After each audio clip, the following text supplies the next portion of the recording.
right, hello for game number, or series number 2 of the day, final series of the day. We have the free agent team versus Brandei's Banana Chompers. I am joined today by Old Sad Boy. How you doing? I'm good. I'm good. Ready to go.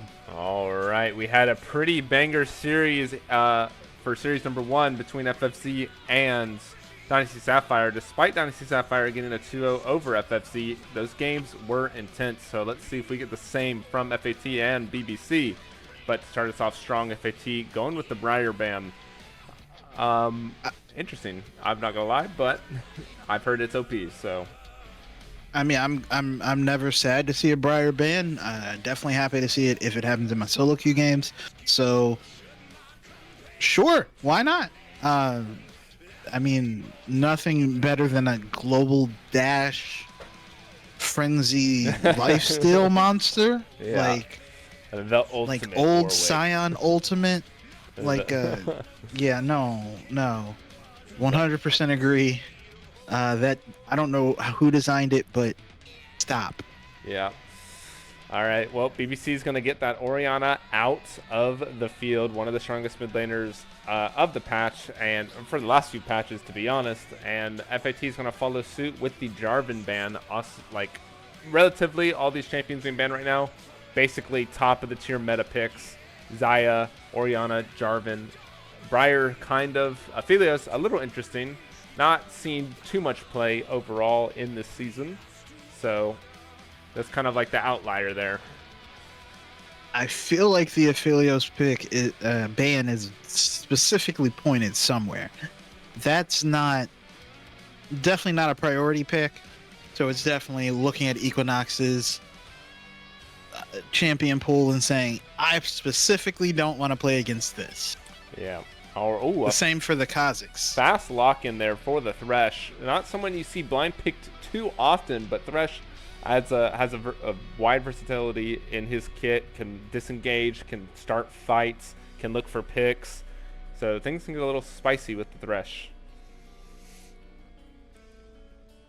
Maybe we Yeah, s- that is a super interesting yeah, first maybe pick. we see some Callista Thresh get that Shadow Isles synergy. Who knows? But BBC is going to answer it with the Kai'Sa, someone who's relatively quick, and even if you do hit the hook onto Kai'Sa, she can always use her ult after the CC has ended to pull away. So, relatively safe AD carry there, and if you pair it something with like a Nautilus who can just kind of absorb those hooks, pairs very well with Kai'Sa. Yeah, I think Nautilus is basically the counter to the Thresh, if I remember correctly, because you just stand between your ADC and the Thresh, and Thresh hooks you. You root Thresh, you hook the ADC, but it's gonna be a Lulu, so it doesn't matter. Yeah, I mean, Inconsequential. Lulu still relatively decent. Like, yes, if Lulu gets hit by the hook, it's a little bit tragic. But if Kai'Sa does get hooked, Lulu can just polymorph the enemy to carry. No big deal, right? So it's gonna require Nimkimchi.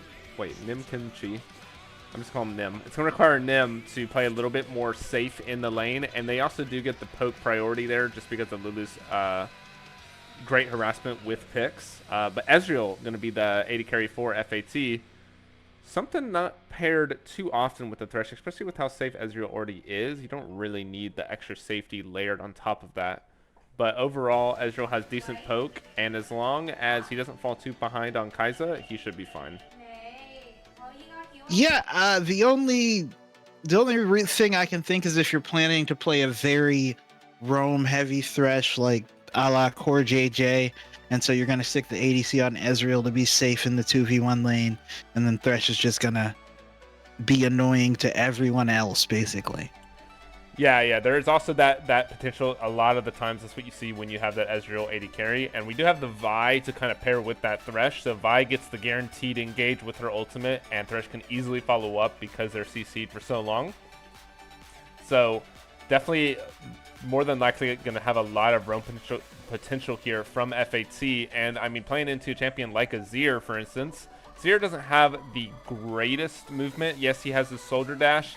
The biggest thing that's going to keep Azir safe, though, is going to be that Emperor's Divide, and you can really look to abuse him there when that cooldown is or when that spell is on cooldown, or he just doesn't have it. So maybe we see some early roams. Maybe we see a mid laner that has this guaranteed lockdown, like a Lissandra, like a Twisted Fate, someone who just guarantees a CC so that Vi and Thresh can chain it. But we'll see once FAT locks in that mid lane. Yeah, I don't like, and I understand they have another ban, but I don't like what Brandei's Banana Chompers just did, where you pick your mid laner and you're already gonna give your top laner the counter pick. Ban more mid laners. They haven't picked their mid laner. Ban mid laners, and then allow and trust your top laner's counter pick, because otherwise, obviously, you're giving them the opportunity to have. Basically, you should be winning two. If you play this strategy, you should be winning two solo lanes. Not to say they won't, but there's more than one counter to Azir. Yeah, it's a little bit interesting that when you lock in the mid laner R3, which a lot of red side teams do, which I think is fine because you know that one of your solo lanes is going to get countered. Typically, you shove those bans, your remaining two bans, for that solo laner. In this case, they only banned the Akali. Aatrox is a top laner, and I'm pretty sure FAT plays Akali top. I don't think they really play it mid. I know Keiko said does. So realistically speaking, that's two top bans for a blind pick mid that you should have really put focus on there. Otherwise, just lock in your jungle, wait to see what FAT bans, and then kind of figure out what they're playing before you lock in your mid laner. I agree. The only reason not to is a sprinkle of disrespect you're throwing at P Street, I think, which is I can pick Azir and I don't care what you have to offer. Which, if you feel that way, then you feel that way. But yeah, I understand targeting Ghosted, who has looked like the best player for a free agent team through so far this split, basically. But I just don't. I don't like the strategy as a whole. Yeah. That said, we're going to Twisted Fate, which isn't normally going to challenge Azir in lane. So, but it is what I talked about. It allows guaranteed CC. You cannot dodge the yellow card. That allows Vi, Thresh, and now Pantheon to just absolutely steamroll this Azir. And if things go bad in the mid lane, guess what? Twisted Fate just ults to the side lane, gets a kill, TP's back, goes back to farming, you know?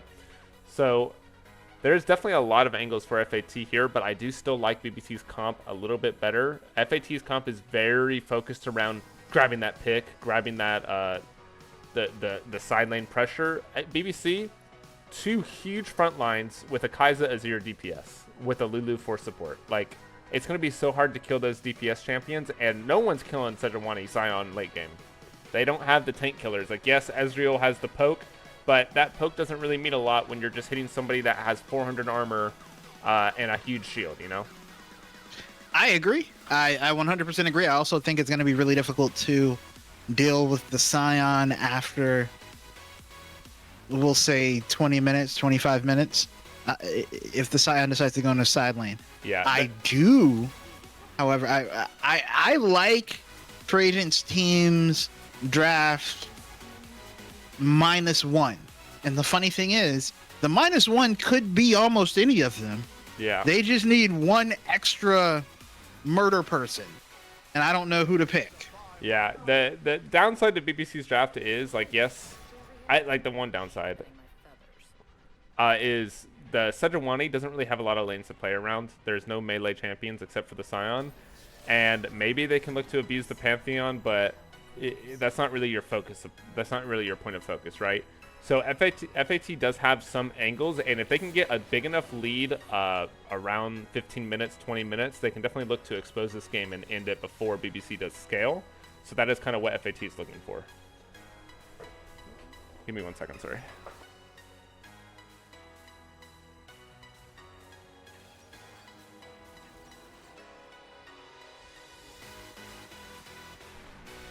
All right, I'm back. Yeah, sorry. Okay. You could have kept talking to him. I was just. Oh, I wasn't sure what the give me 1 second meant, but yes. No,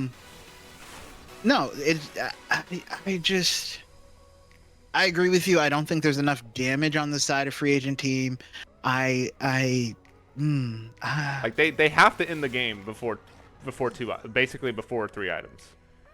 maybe Yes. even 2 items. Like there's a lot of possibilities that 2 items here, 2 item Kaizo with a Scion Setter 1A, you just won't ever get to. That, or they're gonna have to play, or BBC's just gonna have to play like side lane pressure, which is what FAT wants to play for.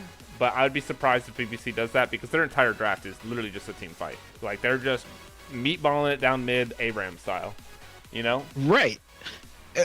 Yeah. I mean, again, the only other option I can see for free agent team is if someone is a full item ahead, and that someone has to be Ezreal or Pantheon, basically. Yeah. Is a full, like literally is like 13-0 at 17 minutes, and then maybe they don't need to rush to end, but you should be ending at that point anyway. I don't understand how you're not. Yeah. But otherwise, it's gonna be a very, very tough. Yeah. You got to super pick somebody. Yeah, it's gonna be hard. Like they have a lot of pick. Maybe if they get a pick while they're trying to like set up Baron or Dragon, then they can win the 5v4. But it's gonna be so reliant on Twisted Fate and Thresh to get those yellow cards, to get those hooks landing. And if you hit the wrong champion with the Thresh hook, it means nothing, you know. So we're just gonna have to see what they can do and see if they can pull it off. At this point, it's gonna come down to execution from FAT. And it's going to come down to BBC just holding out until they hit those 3 items. Absolutely agree. But we're going to send it off to a break while we load into the Rift for game number 1 between FAT and BBC. We will be back in approximately 3 minutes, so don't go anywhere. See ya.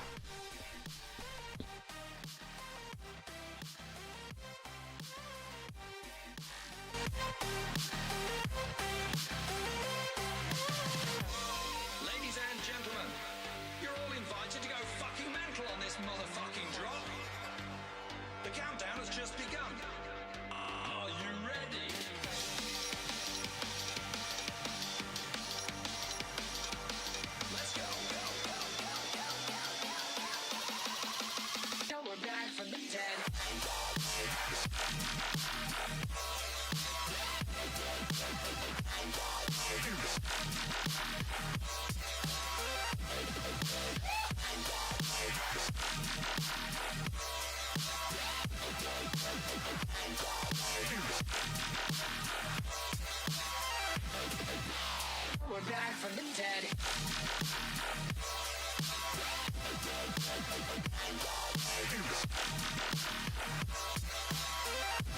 Hell yeah.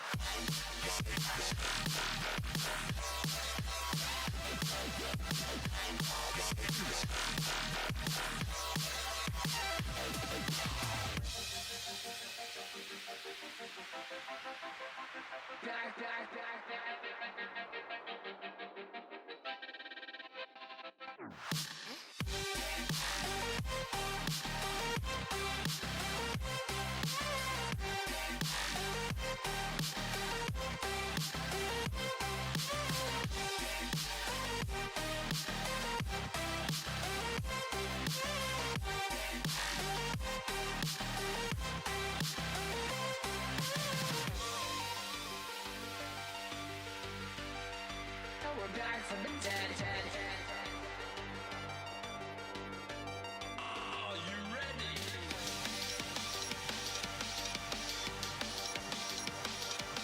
Let's go. Back from the dead.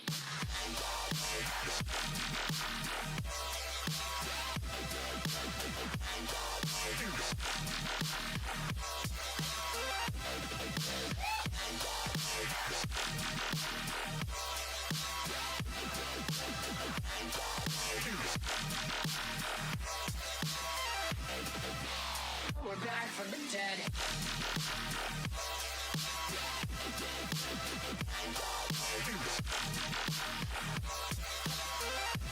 Hell yeah.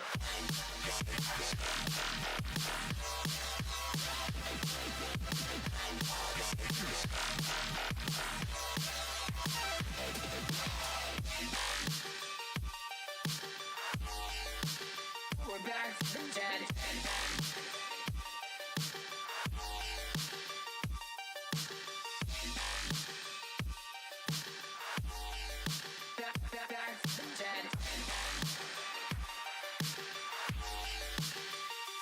from the dead.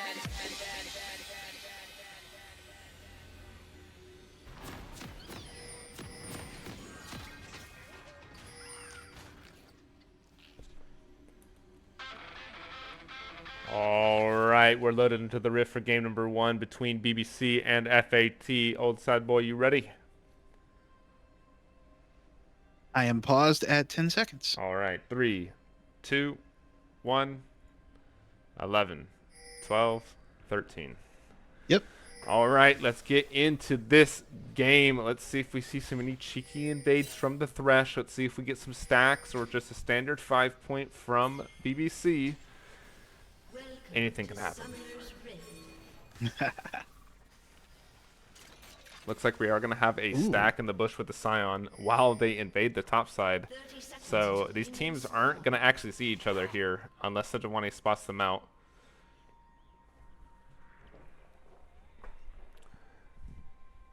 Are they going to show on this word?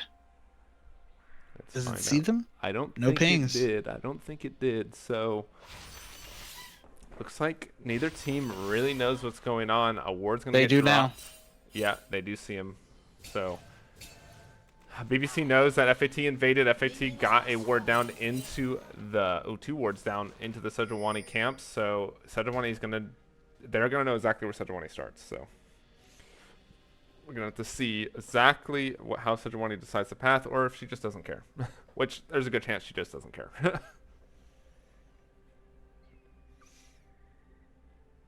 That's interesting. That is actually really interesting. If you know they know to say, "Hey, I'm gonna show them." Well, Right? I mean, even if you don't show them, like then okay, then they know that you're playing on bot side. So there's no real way to avoid it. I guess. I mean, that is fair, Oh, but that is a good point. But I still feel like it gives more information than just you started at bot side would, right? yeah. Well, yeah, kind of. Because now they know. So like for instance, now they know you went to Krugs. You're gonna probably clear the 3rd camp, and if you don't, they're gonna know. Yeah. Whereas if you start at bot side, all they know is you start at bot side. You could be. I mean, I know no one does level 2, level 3 ganks anymore, but it's still something they have to be aware of. Whereas they know your whole pathing now, and they're gonna know if Sejuani decides to go into the river or just go straight into bot lane, right? So it kind of gives them a better understanding of the timing. Yeah, fair enough. So they definitely get a little bit more intel from Sejuani starting in the top side. And just like that, we see the pings getting dropped onto Sedge, despite there being no vision over there. So immediately knowing exactly where Sejuani is, while Scion takes quite a beating in this top lane. And with Black F8 pathing top, this could be a potential dive, or at least forcing the Scion TP if he's not careful. Yeah, see, that's exactly why. Like, again, I understand that it's in general doesn't matter, but because they know the exact timing, now Ghosthead knows that at minimum you have 1.5 to 2 minutes to just destroy the Scion, which is what appears to be going on, because you don't have to worry at all that a gank's coming after just the red buff, right? Like that's kind of the like that's the one thing I would be well, I won't even say would be worried about. I definitely am worried about, because that's the best player for their team, right? So you always don't want them to be comfortable.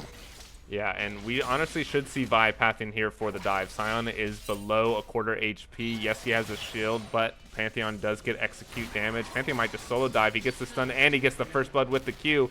But can Meteor get the kill in trade? Doesn't look like it. So that's going to be first blood for KGO Zed. Yeah, literally use the information you have. You know there's not going to be any defense on that dive. Absolutely well done there from Ghosthead up top. Denies a giant wave as well. It's up 16 CS and the first blood kill. I mean, we said somebody has to get super accelerated. That's a start. Yeah, and across the map otherwise, I mean, even farms, so it's not the end of the world for BBC. They still have the scaling in their advantage. They just got to make sure that Case goes cannot get a more explosive lead, because if Pantheon does get those leads, he can really open the game up for the Twisted Fate to also start roaming, and then you have two very big issues across the entire map because their pressure reaches across the entire map. That is very true. Yeah. And here we go. Oh, and Vixen's going to flash forward with Black Fate in there. Black Fate does flash forward to knock Nim Kimchi up, but it's not going to be enough, so it's going to be 2 flashes for 1, and overall positive trade for BBC. Ooh, hook. Ooh, but there's the hook. Yeah, nothing's going to really bank out there, but Bowkeeper going to take quite a beating there. Now Black Fate is ready to try to make a move with Twisted Fate here as well. So we're going to have looks like a 4-man dive onto the bot lane. Nim is going to try to take as much damage as she can for the Kai'Sa, but that's just going to be a nice, well-executed dive overall. Like, not much you can really do to stop that. Very, very clean. Well played from all parts of free agent team there. I don't want to call him fat. Like, That's why I want to FAT. call him fat, but That's why I say FAT. fair enough. But yeah, very well done. You get a kill and an assist on the mid laner. Yeah, I am considering what we've seen from them. They have gotten better every single week, and so far we're 6 minutes in and absolutely clean play. Yeah, and I mean, right, that dive was done without a Twisted Fate ult, without a Pantheon ult. So those things are still available, and they can easily repeat what they just did to this bot lane to explode Ezreal ahead, which will give him the opportunity to actually start killing these tanks. Because most importantly, Ezreal needs to hit his 2 core items, Triforce and Mirror Mana. And the only way to do that quickly enough is by getting kills. That is very true. Also, oh my goodness, Yeah, Ghosthead quite an aggressive trade there. on the Meteor. When's Hey. the Q up? He's going to throw it. Does it connect? It doesn't. Oh, So that's going to be Meteor walking away. Or, yeah, but Meteor doesn't have teleport, so he's going to lose a lot. Probably 2 waves here, I believe. He does have ultimate, I guess, to get back to lane, but that's going to be a pretty big cooldown to use where your team could possibly need it in the future. that said, he's double CS plus the kill. Yeah, and Sion also Talk with Cole, like, what's that? I mean, is he gonna get that plate?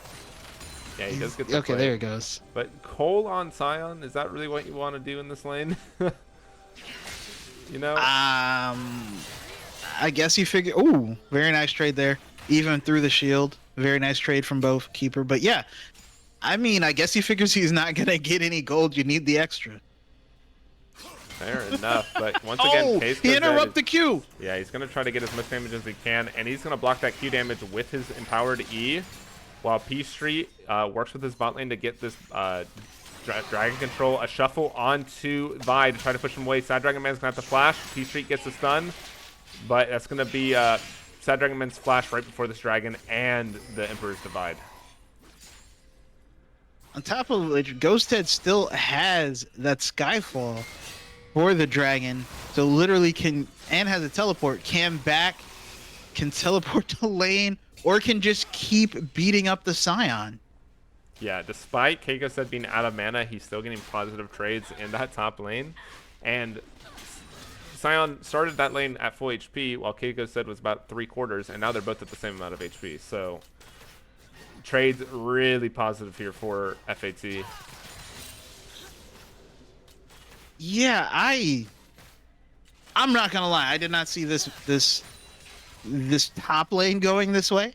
I mean, Pantheon has more early game pressure than most, but I did not see it turning into just like a full-on sucks to be Scion. Yeah, it is definitely a rough. I think Pantheon's pretty decent in this round because you can always stop the Q, you can always block the damage from the Q. There's not much Sion can really do except for farm, and you have so much pressure that you can kind of push him off the farm. But now P Street looking for a yellow card onto Sad Dragon, but it's not gonna be able to snag it. Yeah, Ghosthead teleported back to lane, but still has ult and is looked like, at least for a second, was looking mid, is still looking mid. Yeah, he is starting to pass. Vi is here. They are on vision, though. Flash forward by P Street with the Skyfall right down on the Sad Dragon Man, but Sad Dragon Man does get away. Can they complete the kill? They do, but Keiko said could be in trouble. He flashes the Sejuani ult and survives, while Black F8 uses the Hourglass to make sure that he doesn't take another tower shot. Now they might look to turn on the Cake Monster, but they should just walk away, take what you get, and use that pressure to get Herald to open up the map even more for the Pantheon and Twisted Fate. Well, Pantheon basically teleported to lane, ulted in the mid lane, and then had to back, and only got an assist for his troubles. So Yeah, but at least for Meat Door, that actually I won't even say that. That's a yes, you got the kill, but you get 2 plates on the Scion. You had to use a couple, or excuse me, a stopwatch, a ultimate from Twisted Fate, or did that come out earlier? No, that came out earlier. I'm reading that wrong. Excuse me. You at basically the gold value from that isn't the worst for the banana chompers, right? Like you gave away 400 gold, Yeah, Keiko but they said- used Sorry to cut you off. Keiko said could be in trouble here. Sejuani is here, and they do get the kill onto the Scion. P Street dropped his ultimate to try to make a saving play, but he could be in danger now too. Vi is trying to help. P Street pulls another yellow card, but it gets knocked up, and that's going to be He's not 2 gonna get it kills off. for the Scion, and now Black F8 could be in trouble. That's going to be 2 huge kills for Scion, and that's going to get him right back into this lane. And that kind of takes away the win con that they were building. But Bowkeeper going to secure a solo kill, or a 2v2 kill with his support. So I guess they're kind of fighting back in some aspects, but it's not what you want to see from FAT. Yeah. Okay. Well, there's at least a kill back, but yeah, that's. They're also going to lose the Rift Herald. There is going to be this kill here bot lane, which is very well played. This bot lane is looking very clean today, but yeah, just I don't even know how to. Somewhere between bad luck and overconfidence, maybe, because even there was so much used to get to top lane, but it didn't. I mean, you got a kill, but you lost 2. On top of which, it's the shutdown gold plus the loss of the Dark Seal stacks. Yeah. Yeah. I agree with Logic Jones, and especially because it's making me sound like I was really smart 10 seconds ago when I was saying they used too much on that dive on the Azir. But yeah, no, they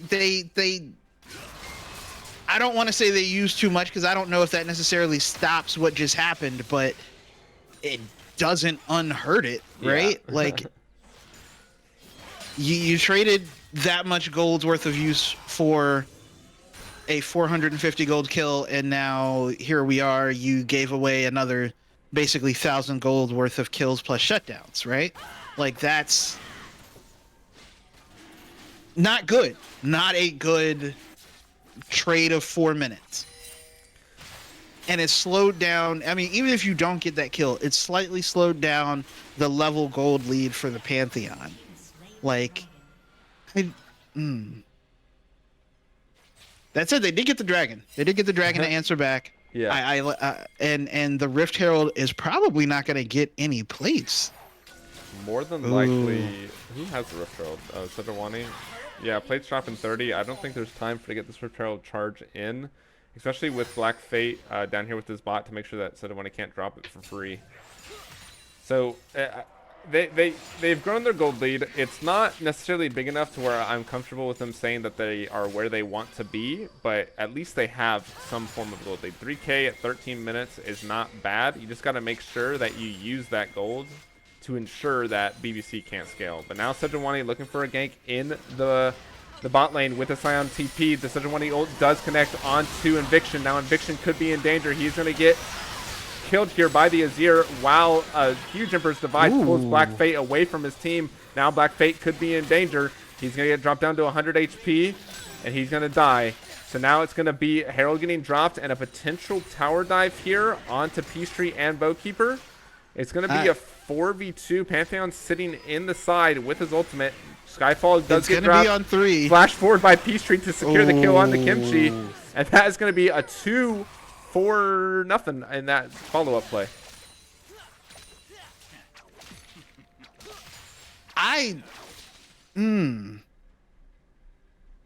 Honestly, I think that's an overstate by the Banana Chompers there.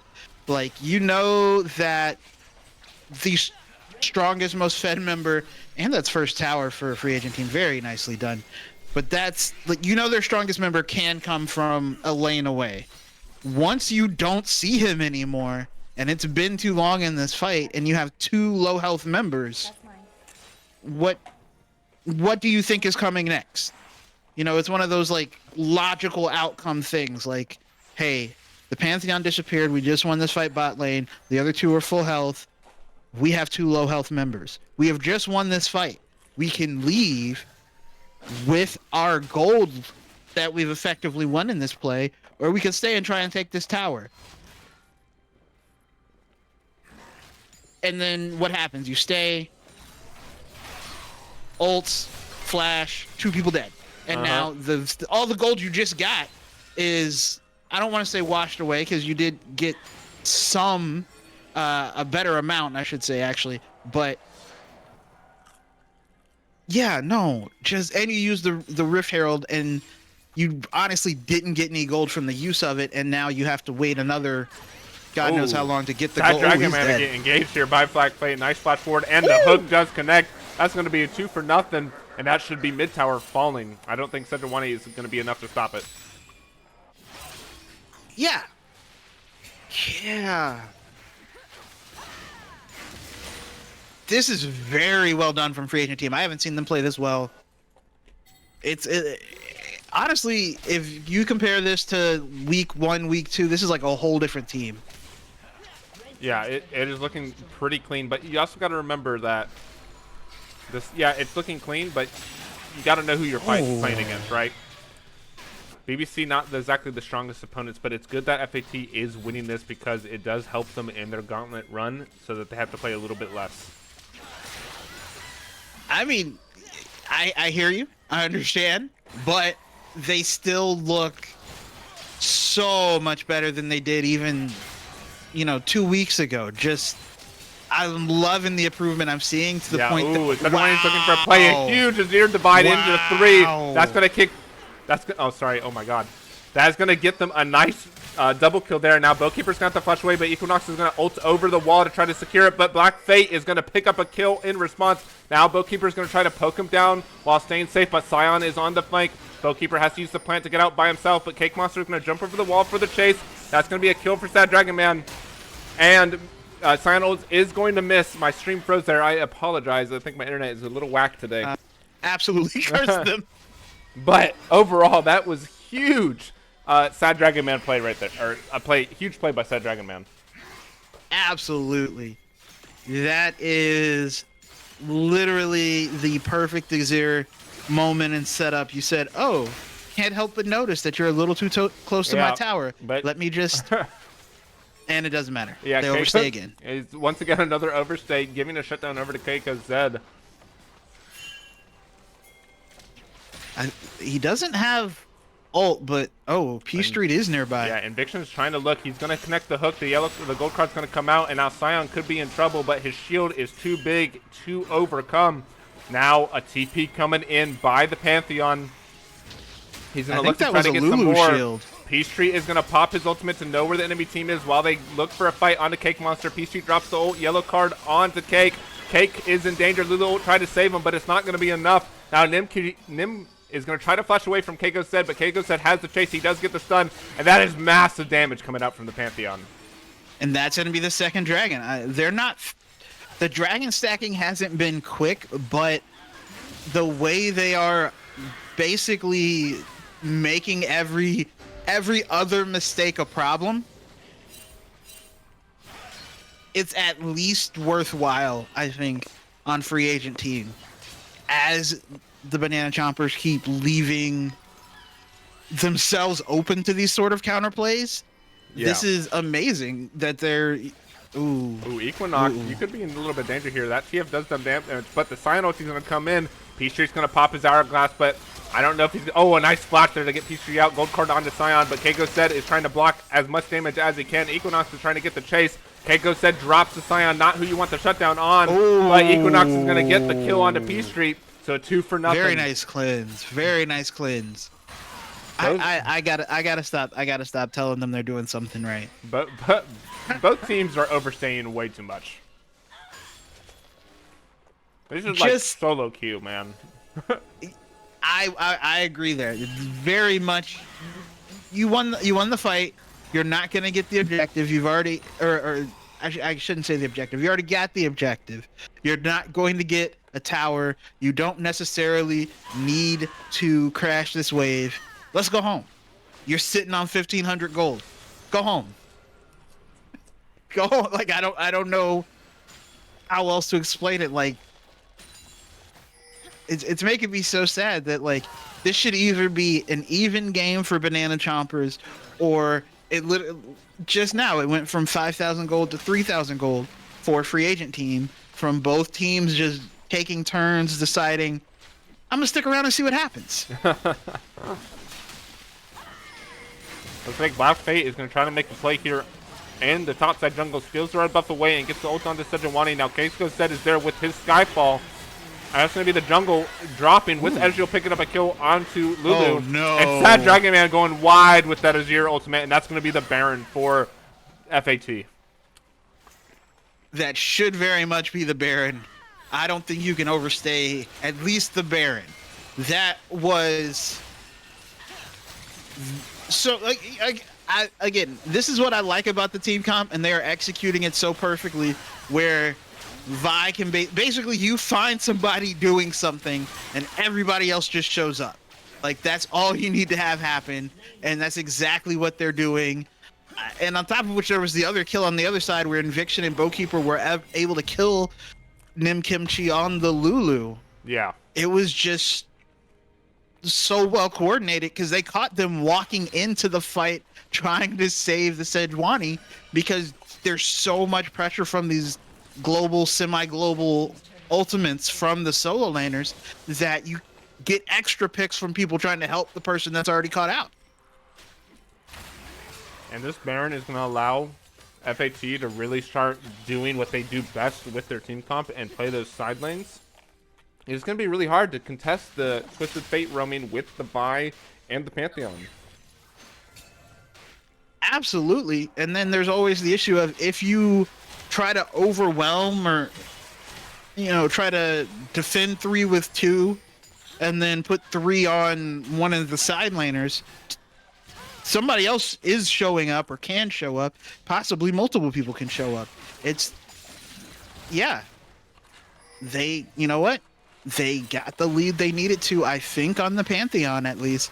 Maybe on the Ezreal. Yeah, the Ezreal at 3 items or very close to it before 25 minutes. They got the lead they needed to, where they should at least be able to compete in a fight. Yeah, but now maybe. P-Street's going to walk right into Cake Monster, but Cake Monster is not feeling safe. He's going to have to dash away while they pressure this tower. Maybe, a potential fight breaking out. Sad Dragon Man is looking, but he's going to walk right into Black Fate. Cake Monster is going to race forward with the Lulu. And Sad Dragon Man once again misses that Azir ultimate with P-Street getting a stun onto Scion. A hook onto Sejuani does complete the kill with Pantheon. Now Pantheon in the backside on top of Equinox. Equinox just cannot get the damage down, but a flash away does save him. And now it's going to be a 2 for 2. Sion's going to fall. That's going to be 3 for 2. With the Destiny Call out, the Stun Guard lands, the Q goes in, and P-Street does pick it up. So 4 for 2, and that should be an inhibitor tower bare minimum.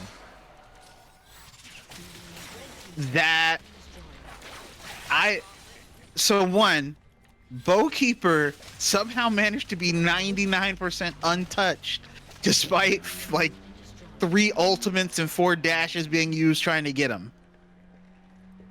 That is just Ezreal things. It's not even just the Ezreal thing. It was a very nice sidestep, then a sidestep, then the fake lantern take. So then they followed the Thresh, then the dash. And he still has his flash up. just very well played from Bowkeeper in that fight. On top of which, they're so far ahead right now that I still feel almost like Banana Chompers is underestimating what they can do to the two tanky members, just because you are a Scion, you are a Sejuani, you're used to just being like, I'm good. It's 25 minutes in the game, I'm good. What is this Ezreal gonna do to me? What is this Twisted Fate gonna do to me? I'm 25 minutes into the game, and I'm normally a very, very tanky champ, and it's just not happening. Yeah, and that's what really happens whenever a champion like Ezreal can get to these 3 items, like Asrato's Grudge, Triforce, and Mirror Mana. Compared to Kai'Sa's just 2, Kai'Sa doesn't have the damage to keep up with Ezreal against the frontline battles. So it just makes it so much in favor of FAT. But now Kago's set. Oh, sorry. He's perfectly fine. He's out. Like, yeah. On top of which, he didn't take much damage, all things considered. So it's trying to figure out what should happen next for Banana Chompers. They at least still have that inhibitor. There's honestly not that much wave clear that free agent team has. So if you can stall out with the Azir, I mean, I think they still should have, with the Scion even, they should have the tools basically to make this game last until they're at a point where they can be fine if they don't have more bad fights. I mean, I don't know, like, because at that point, oh wait, we do have a dive in the bot side while Sad Dragon Man's going to pop the hourglass. I don't know why the auto goer thing didn't go over there, but it happened. Now Cake Monster and Equinox are going to chase. They do connect the W onto Twisted Fate. Twisted Fate could be in danger, but he's going to get away while the Scion is attempting to get dove by Keiko Zed. Mid inhibitor might fall to just Ezreal alone because they put so much effort into trying to kill that Twisted Fate. Ezreal doesn't feel safe though because he can't see 4 of them. But they should be able to get this top lane tower then. Yeah, now once again we have another potential dive here. The tower should fall bare minimum, and now Scion needs to walk away or he could be in danger. Thresh is trying to step up. He does get the hook, but he went a little too deep. That's going to be an eviction falling. Yeah, greed is not good. And it is literally the reason free agent team has not closed out this game. Yeah. Oh, ooh, very nice Scion sidestep. ult. Or it's not Scion, Sejuani ult. But back to what I was saying before that broke out. I'm afraid that, yes, BBC has the scaling, but I don't think that they're at the point where they can really contest these objectives right now. And if FAT can get Soul Point, if they can get that Elder Drake or another Baron, it might be a little too late because of the fight pressure and split pressure that they get from those objectives. Honestly, I think you give them Baron. I don't think if you can hold it, I don't think you give them Soul, but I think you maybe give them Baron. And just make them take the inhibitor slowly. Make them take your base slowly.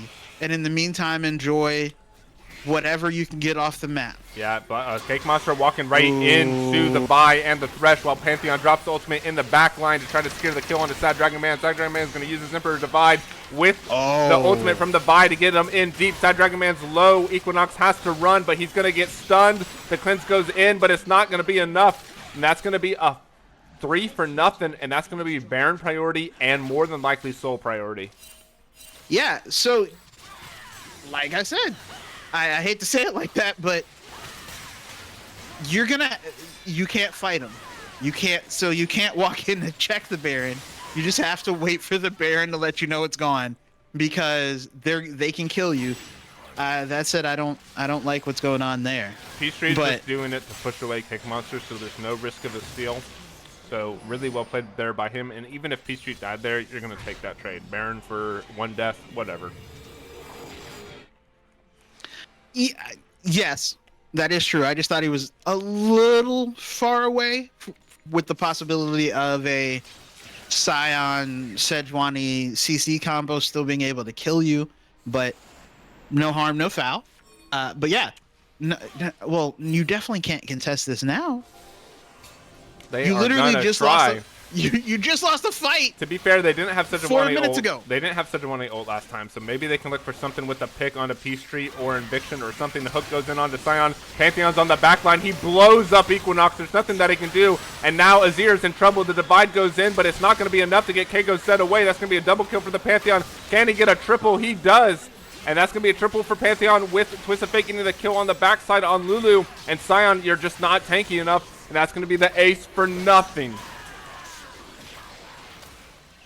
I generally understand the we're gonna lose. We have to fight it out anyway and hope they mess up. But in this case, you had another 10 minutes before they could really end the game. And the whole advantage of your comp is overtime, you will win.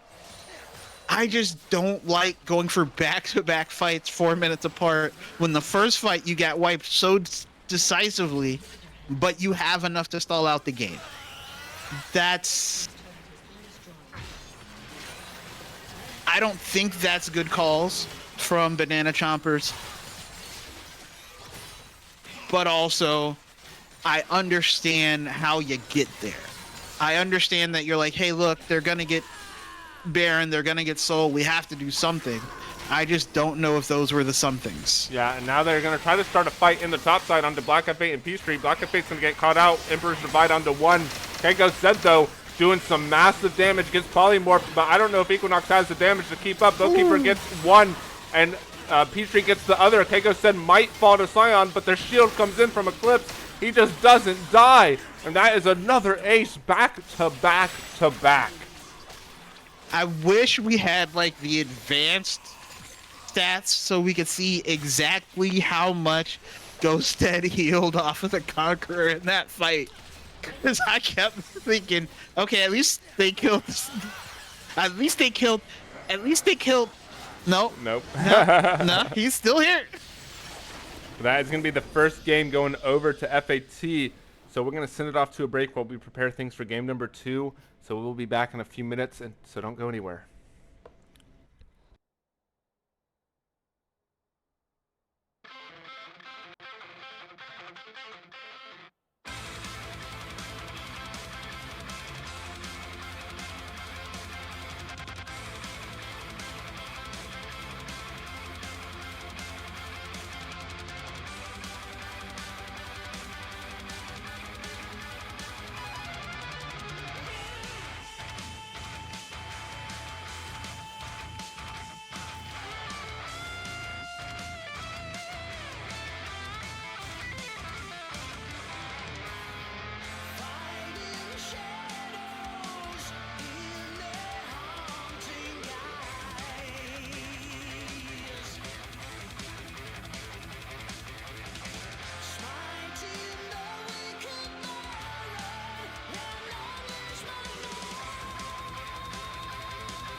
All right, here we are for game number 2 between BBC and FAT. I am joined by old sad boy, and What FAT up? won game number 1. So let's see if they can do it again and end this series to secure their number 6 spot for the playoffs.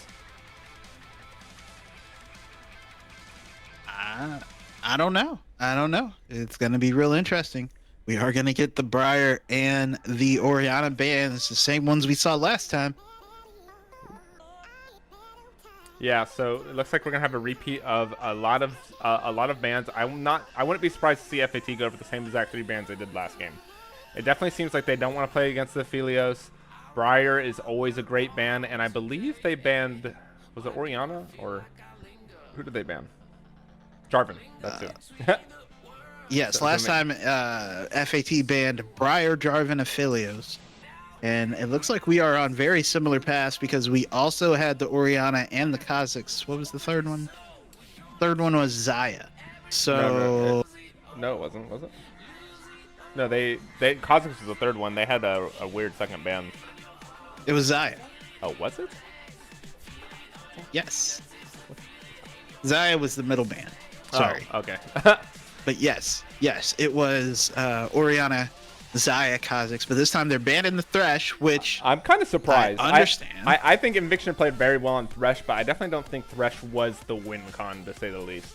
There were some great plays there, but overall, I really think it came down to the Pantheon and Twisted Fate making some great roams, getting some great picks. But Zaya going to be the very first lock-in for BBC, so we know why they didn't ban Zaya. That makes sense then. I do agree with you. So I understand why you banned Thresh. Thresh was very good. I understand also why Thresh maybe shouldn't be a priority ban. If, for lack of a better way to put it, what we saw last time in Pick and Ban was that Banana Chompers was super worried about Ghost Head's champ pool. Instead of That's how it banning the should be. Thresh, That's how it should be. I mean, fair, but instead of banning the Thresh, then ban more top laners. All right. Like, yeah. Looks like FAT going to take away the Lovers duo from BBC, so Rakan going to be picked up for them, paired with the Diana, more than likely Diana jungle. So that's going to be some very powerful engaged team fights already being formed by FAT. Maybe BBC does something with a potential Poppy top lane. I was going to say Poppy jungle, but Vi obviously is going to go into that jungle role. So I would like to see a Poppy here. Poppy really good at stopping Diana, stopping Rakan. It should be good, or even maybe a Lissandra, but I'm not really sure if Sad Dragon Man plays Lissandra. She's a little bit more of a niche champ, whereas everyone can play Poppy, you know? I mean, that is fair. I mean, we can also see the top lane Lissandra. Not gonna say it, but it has been meta before, and it is very useful in these types of comps where maybe your top laner is already if you're already counting top lane as a lost lane, pick something that directly counters the other team's whole team. Yeah. Right. But we are gonna get a Kaisa instead, so a little bit of a swap there. Yeah, Kai'Sa, Rakan. I wouldn't say that they're the most powerful duo lane, but it is just the Lulu. Actually, I think this bot lane is really in BBC's favor. Lulu kind of screws over Rakan and Kai'Sa. Both of them want to go in deep, and Lulu just polymorphs one of them. Well, you got no follow-up, right? And then Zaya roots them, and it's going to be really hard to kill them. So I think the bot lane right now is heavily in favor of BBC. So we're gonna have to. I think we're gonna have to see FAT really pull out the stops for the top and mid to make sure that this game goes the way they want. I mean, that they are absolute. I shouldn't say absolutely. If it were me, I would absolutely pull out the stops for the top and mid anyway, because why wouldn't you? We again. Hey, every time we've people seen get FAT cocky, look you good, know? People get that's cocky. fair. But every time we've seen free agent team look good, it's almost always been through playing through top lane. And I would not A talent be... ban. Huh. A talent ban. Huh. Interesting. They are gonna FAT's gonna take it with a Poppy, so that's pretty huge. And that Yone can go top or mid. I know Keiko said plays Yone. I'm pretty sure P Street plays Yone. So that is a great flex pick there to guarantee that they have the counter for their mid and their top. Unless they tied a double counter Yone, but that would be very weird. That's just so interesting. I'm still stuck on the Talon ban here. Yeah, I don't I don't know what the talent ban is. It's just okay. Jack's going to be the top lane for BBC. Maybe we see the Renekton picked up by FAT to see that classic matchup between Renekton and Jax. And shove the Yone mid, because I don't know if Yone really wants to fight Jax top lane. I don't know enough about that to say who should win, but I I mean, think Nico is good into Yone as well. Something to keep in mind, Jack's Counter-Strike, I'm like 90% positive blocks Yone Q unless it's the third empowered version. So, it's not a great lane. Because it's the same with Yasuo. Like, you're trying to stay on top of them so they can get as much damage in before you crack back with your Yone E, but Jax wants you on top of them, right? So that is going to be the Akali, and I want to say that it's going to be an Akali top. I really want to say that's an Akali top. Free agent team. I feel like they literally went the entire different direction than they did last game, where it was a lot of like, there's utility that can kill you, but the thing that's really killing you is you just don't move until you're dead. And this version very much feels like you're dead, so you don't move. Yeah, definitely. Like, BBC's comp is terrifying. I think FAT, both comps are terrifying. Like, whoever gets the engage first, I think wins. You have the Diana Rakan follow up with the Yone Kai'Sa, and Akali's just a menace on her own. But BBC has the Nico, has the Vi, has the Jax, who again, Jax, exactly like Akali, a menace on their own with solid engage from Vi and Nico. So it's going to really come down to who's winning the vision game if the state of the game is even. Obviously, if one side has a massive lead over the other, things kind of change. But based off how game one went, where both teams were just kind of inting back and forth, I feel like the goal is going to be relatively even, and it's going to really be down to that vision game. It absolutely, yeah. Not only that, I think so. I think this honestly plays out very similar to last game, where if free agent team is able to get ahead, if they're able to get to basically get to the spot first, they kill people. That's it. But if they aren't, if they wind up in like protracted team fights that they aren't ahead 4, 5, 6, 7,000 gold, but also everyone on Banana Chompers doesn't stand in one central location for them to dump all of the skill shots onto, all of the ultimates, I think Banana Chompers can win. Oh, it looks like it's going to be the Yone top, though. All right, sorry, I was adding something to the stream so people know who the casters are, but... But yeah, it is definitely going to... It's a Yone top. I don't think that's a great matchup for the Yone. I feel like Jax, especially with a Vi, is going to really start stomping that unless Diana can do something absolutely insane. But it is definitely interesting, to say the least. Yeah. Yeah. You know? How much leeway do we think game one brought free agent team to pivot? That's kind of how I have to look at it, right? Where this is so different than the last comp, where also I'm still so again, because I don't know enough about the Yone Jack matchup. Does it really block the whole, well, I shouldn't say the whole combo, but a large percentage of the combo there? Does the Counter-Strike really block all the paragraphs? Potentially, potentially. I just in my mind when I see when I see what's his name, Jax against somebody who's so focused on auto attacks, it's gonna be rough for the person who's trying to auto attack, right? Like that's just how I see it. I could be wrong, but you know, here we are. You know, like it is definitely gonna be an interesting one to say the least. But we are going to send it off to a break while we prepare, or while we load in for into the rift for game number 2 between BBC and FAT. But we'll be back in approximately 2 minutes and 30 seconds, so don't go anywhere.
Oh, you meant the world to me.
All right, we're loaded onto the rift for game number 2 between BBC and FAT. Old sad boy, are you ready? Uh-oh. Uh-oh. Is he dead? Buddy? I think we lost the caster, guys. I don't want to do this alone.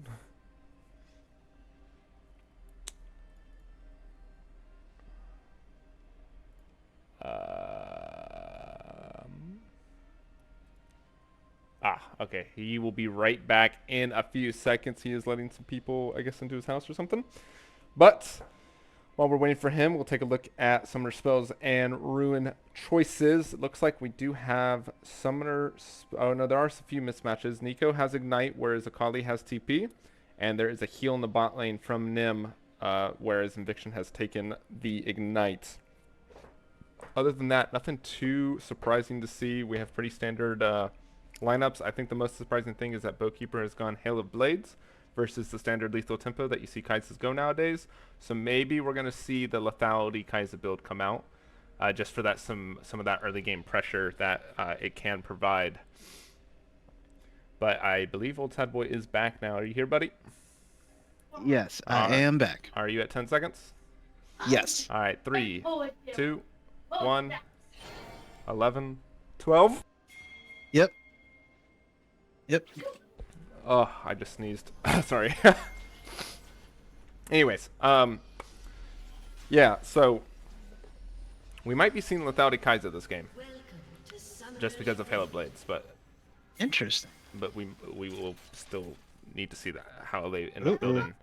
Uh-oh. Looks like we have a potential invade here by that's BBC, right? Yeah, by BBC. But it's gonna get seen by the Rakan, and it's just nothing is gonna happen. Are we doing this again? Are we doing this one again? What? Okay. Oh, There's sure. gonna be T-ports from both teams. Yeah.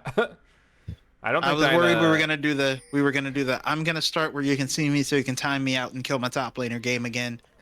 Hopefully, Banana Chompers doesn't do this again. Yeah, they're dropping pings on top of Yone. Black Fate and Akali are here, though. They're going to spot out Peace Street most likely, unless... Nope, Nico's just going to walk right in, and Peace Street is not going to do anything, but Yone's going to start the fight onto Meteor, and now we have a level 1 fight. Kago said could be in danger. He does have his dash to try to get away. He does use it. Akali's here to try to get down as much damage as he can. Cake Monster flashes forward. Black Fate flashes forward. And now Black Fate is in a little bit of a danger. Nice double root there by Sad Dragon Man. That's going to be first blood for the Vi. They're trying to make something happen, but Kago said it's going to fall to Meteor. This is detrimental for FAT. And now Peace Street in danger. This should be a kill for the Nico. That's going to be a 1 kill across the board for the top side of BBC. That's not ideal. I'm no scientist, but that's not ideal. This is tragic, to say the least. Already down 1K. 1K at 2 minutes? Top that, you know? I've seen worse, but not by much. Yeah, and that's going to make this top lane matchup so much harder for the Yone, just because Jax already has the advantage in the match. And just like that, like he pops his E, dodges the Q, right? And now Keiko said does have the level 2 though, because he did have TP, a double knockup by Inviction to try to get down some poke. But he's going to take 2 tower shots and going to get dropped super low for an engage that wasn't really worth it. I think you were talking about overconfidence from free agent team. Yeah. This might be that. Yeah, there's definitely that in the wings. Inviction, once again, going to get some poke in with his knockup. But things are... they're going to be rough for this first few early phases. Like, Nico, already a champion that's so hard to deal with on your own. And I don't think Black Fate is going to be really in any position to start ganking. But now Nimkinchi could be in trouble. Has to pop the flash, but is going to get dropped by Bowkeeper. And now Equinox is trying to redeem the play, but he does get exhausted. He might not have the damage. He gets the root, and he does pick up the kill. It's going to be a 1v1 between support and AD carry while Cake Monster comes in. But, I mean, a kill for your Kai'Sa, not terrible, but another kill for BBC on Equinox. Yeah. I mean, you are right. The Black Fate's not going to be ganking soon, and that is unfortunate because, honestly, I think right now is the time you have to get the Nico. Like, this is the time. The functional gold is still even in mid lane. Yeah. Even though the Nico has the kill, Cake but instead Monster, it's going to go the other way. Walked right into Cake Monster. Flash forward by Sad Dragon Man. It's going to be answered with the flash from P Street to get him away. Yeah, I think Banana Chomper's a little frustrated with what happened last game. I can't prove it, but they sure are acting like, hey, I didn't like that. So let's let them know that wasn't okay, and we will not be having that happen again. Yeah, 100%. This is... They are here to fight. They want to bring it to game 3, and they are on the path already. Almost 2K up at 4 minutes. And the kills are everywhere where you need them to. Like, there's not a single bad player on BBC to get kills except for possibly the Lulu. But obviously Lulu isn't the one getting the kills. So things are looking relatively good for them. Also, if you had to pick one person to eat the death, it would be Lulu. Yeah.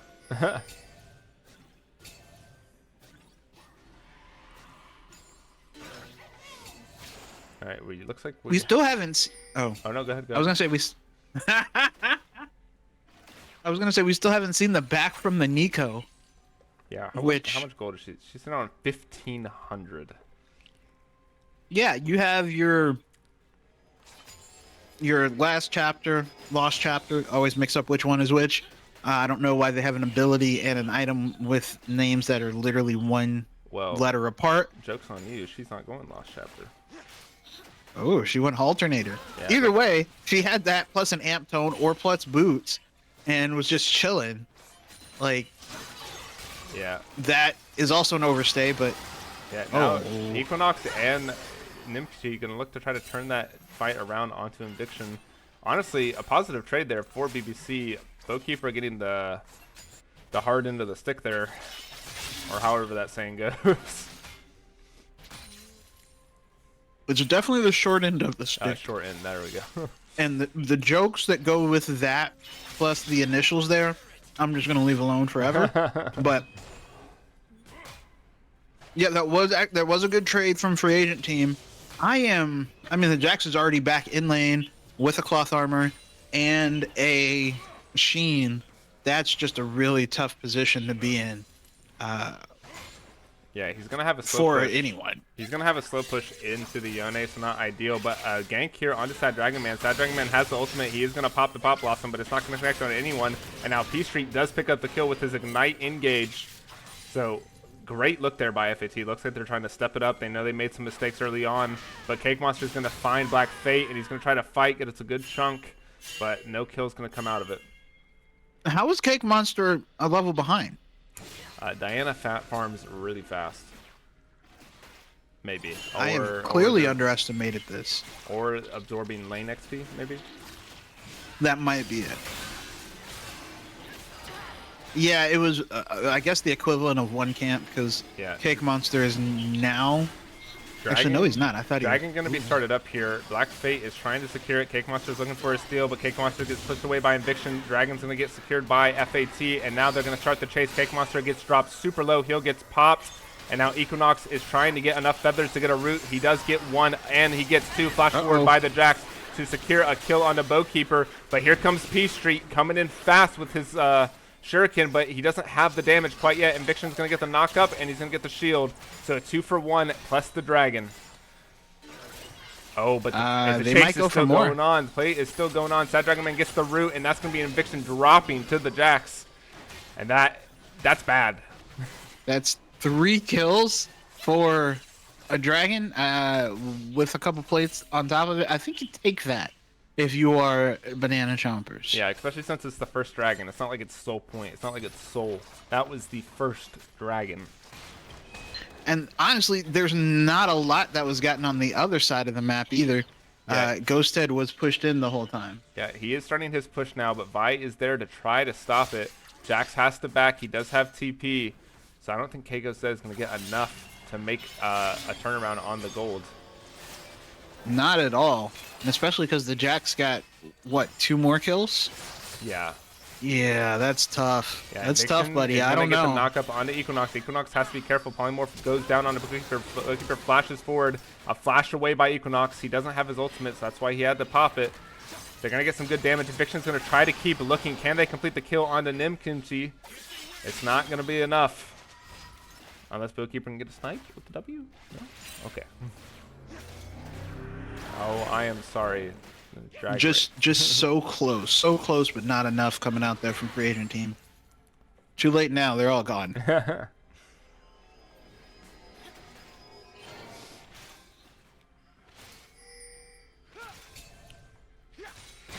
Ooh, Cake Monster. Looking for Black Fate with Jax on the flank. P Street is trying to make sure that his jungler can stay safe. Ping is going down, but no chase is going to be ensued. All right, what does FAT need to do? Like, they're behind 2K. They don't want to be behind 2K, obviously. Who do they need to play around to try to secure some more gold leads and bring the game back into a favorable position? I mean, I think the Akali. Yeah, got that. Sorry, 1 second. Keiko said it's going to get in a fight with the Jax just like this. Like, you can't auto-attack the Jax, and that's going to be a solo kill for Meteor. Okay, definitely the Akali. Ooh, a flash forward by Sad Dragon Man doesn't connect the E. Vi is here, and they're going to get out scot-free. Yeah, it's definitely got to be a couple really good ults, and then Akali getting some cleanup there, and Jax not being there to prevent further damage because Yon is not enjoying this adventure. Yeah. They are going to start up the Herald. Yone is trying to get in there for a steal. It looks like a little bit of a tilt play. I'm not going to lie. He gets a nice double ultimate with the Diana to follow up. The Pop Blossom hits all three, though. Black F8 has to pop the Hourglass. P-Street's trying to get more with his ultimate. He gets one, but Black Fate does drop. P-Street is trying to stay safe, trying to get more damage in, but Jax is just such a mighty foe. That's another kill and 2 assists for Jax. And the Rift Herald was picked up. Yeah, I don't. That was almost the ideal fight for free agent team. If everyone doesn't get knocked up by Pop Blossom. Yeah, Pop Blossom really screws over the whole idea that FAT has for their team comp. Yeah, that's really tough. And especially also because Inviction wasn't there before it went down, before the fight was started, so wasn't there to interrupt, like, I don't know, follow-up damage or anything. Yeah, I think there used to be an old joke that they'd say on the Korean server, or maybe it was the Chinese server, where oh, that's bad. No, we do have a DC in the top lane. There is the pause. But continue. What was the joke? Oh, it used to be if you are countered or you get behind, just outplay it.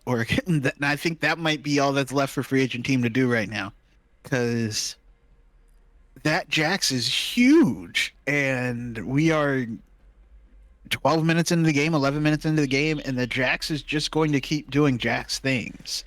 Yeah, if there's two areas that FAT has. They have a massive farm lead in the jungle. Despite them being down 1 kill, Diana is still going to become a problem as soon as she gets some items. And Bowkeeper is keeping up with Equinox despite being down 1 kill. Up 5 CS at the same build points. And Bowkeeper hasn't been in any of these fights. So there's still angles for FAT to look for. There definitely are still angles, but it's just really, really... It's tough to see how they get to those angles, I guess. It's like, yeah, there's an angle to win, but you got to hit it just right, because if it includes, hey, we leave Jax alone, Jax is going to take 2 towers. If it's, we're going to fight Jax can 2v1 no problem right now.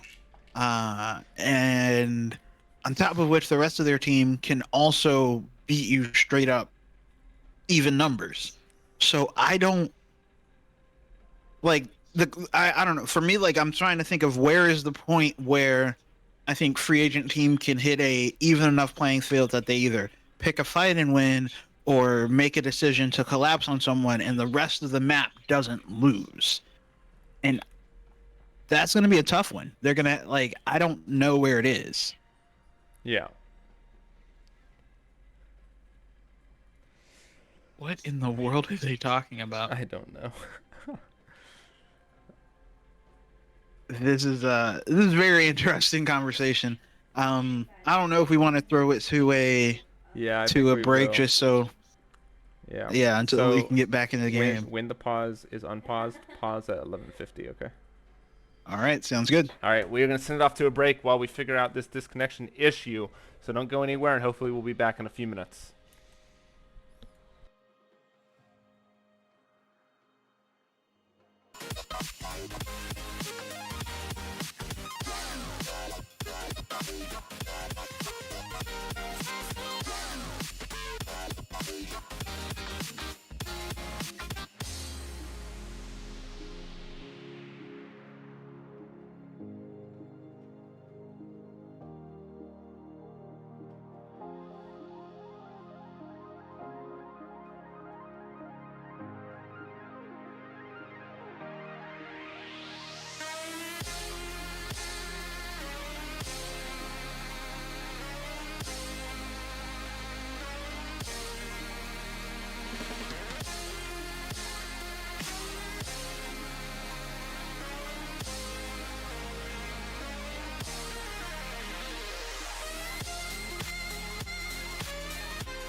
A summoner has reconnected.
All right, it looks like we are back. Old Side Boy, are you ready? I'm at 11:51, by the way. I forgot to pause. Yeah, I did too when I had to back up. Okay. Yep. 11:51. Yes. All right, 3, 2, 1. 52, 53, 54. Yep. Yep. Looks like we have a fight happening though. Right as we unpause, Black Fate is gonna get a little bit too feisty there on Nimkinchi. Has to flash away, but Vi is here to chase. It looks like it's not gonna get completed. And now they're trying to start a fight with Boatkeeper ulting forwards. And that's gonna get everyone brought really low, and that's right before the dragon fight. But Jax is gonna start a fight of his own in the top side. Well, Black Fate does back, but he gets caught by the Nico Q. Oh, this is still not working out well. Yeah, Not working out well at all. things are looking rough. The Herald is here. This should be the first tower falling to the Herald charge. Boatkeeper doesn't have the damage to stop this. First tower for BBC. Great start, great looks, and they're almost up about 5K here. Just when I was about to say the free agent team, hey, at least they, they had a fight. Everybody walked away. It looked they won the 3v3, all things considered, in the bot area. Yeah, looks like then we have they a don't. fight starting in the Dragon Pit. Vi gets caught out by Inviction. P3 is here. They get one kill. Pop Possum goes up. It hits 3 with the double root to follow it up, and that's going to be a double for the Nico. The Dragon was stolen by Black Fate, though. P Street is trying to do more. It's just Sad Dragon Man. He's sitting at about 3/4 of his HP. P Street's going to have to get away, though. So at least they got the Dragon, I guess, you know? They you know what? They got the dragon. They got some gold. It's not the worst. Yeah. It's not the worst. It got them an extra 500 gold, basically, from the looks of it. Yeah, and I know we've been talking about Jax being an absolute menace right now, but Akali is also 4-1. 4 kills to 4 kills. Akali is not anything to laugh at.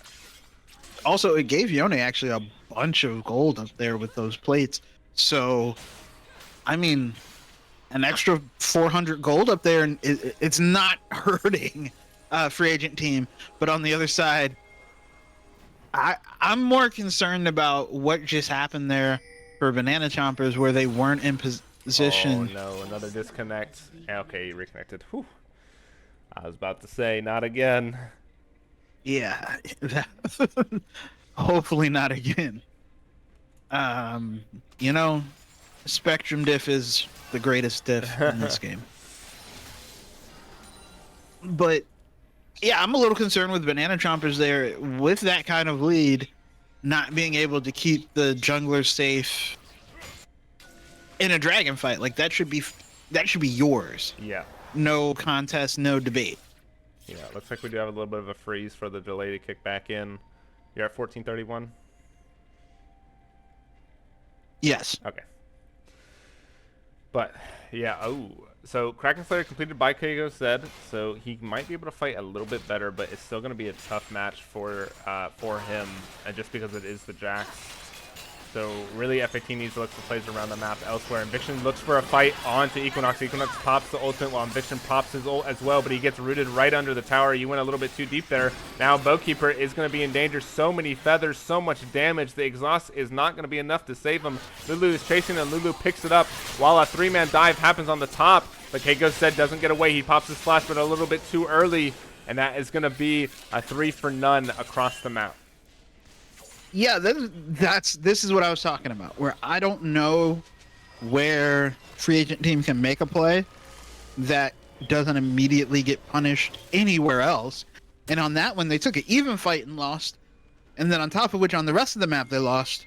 And they didn't get anything in the place where basically there was no members of Banana Chompers.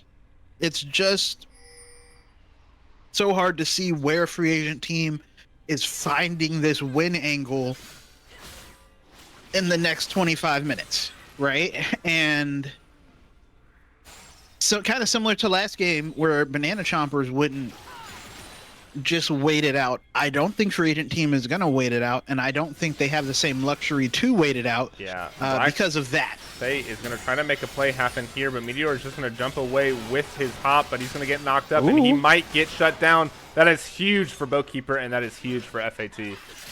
While Akali is looking for a 1v1 of her own onto Sad Dragon Man. She is strong. The perfect execution does connect, but is it enough to get the kill? She doesn't have the ignite, flashes forward, and that's a huge shutdown onto the Akali. Okay, there we go. I reverse cursed them this time. At least I am benevolent in my cursings. But yeah, when I was like, I don't know what they do. They put 4 on one side and win a 1v1 on the other side. So good job, free agent team. Yeah, and those shutdowns are massive. I think both of them were 800 gold shutdowns. Yes. So, and we see Kai'Sa going the standard build just with a little bit of a different rune setup that you're normally used to seeing. So Kai'Sa is still going to have a lot of DPS coming out.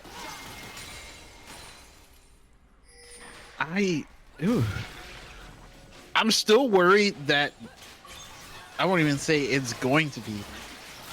Yone is still kind of really, really useless. Yeah, 100%. I agree. Yone is actually, and you very rarely get to see this, the top laner has less items than the ADC for at the same point right now. Yeah, Harold's gonna get Like dropped mid. and that- decidedly less items. Yeah, Harold does break open the mid tower, so that is going to open up the map even more for BBC. And maybe we see a potential fight here. They have the flank. Black Fate is in the brush.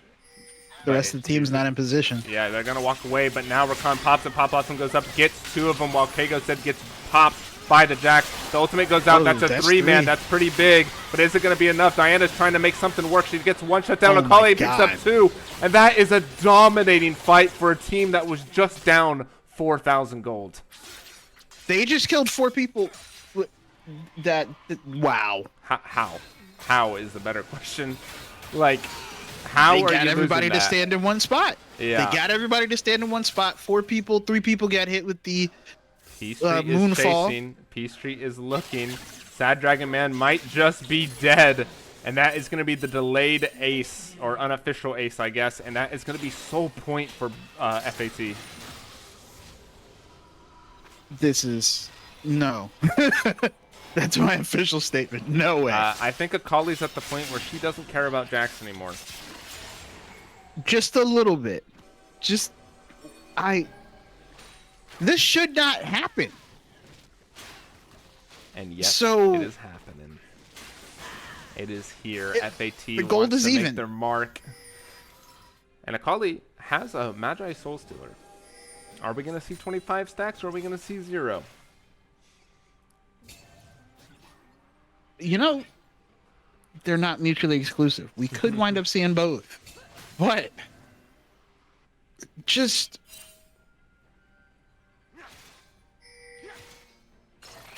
they What is Banana Chompers doing? I don't know.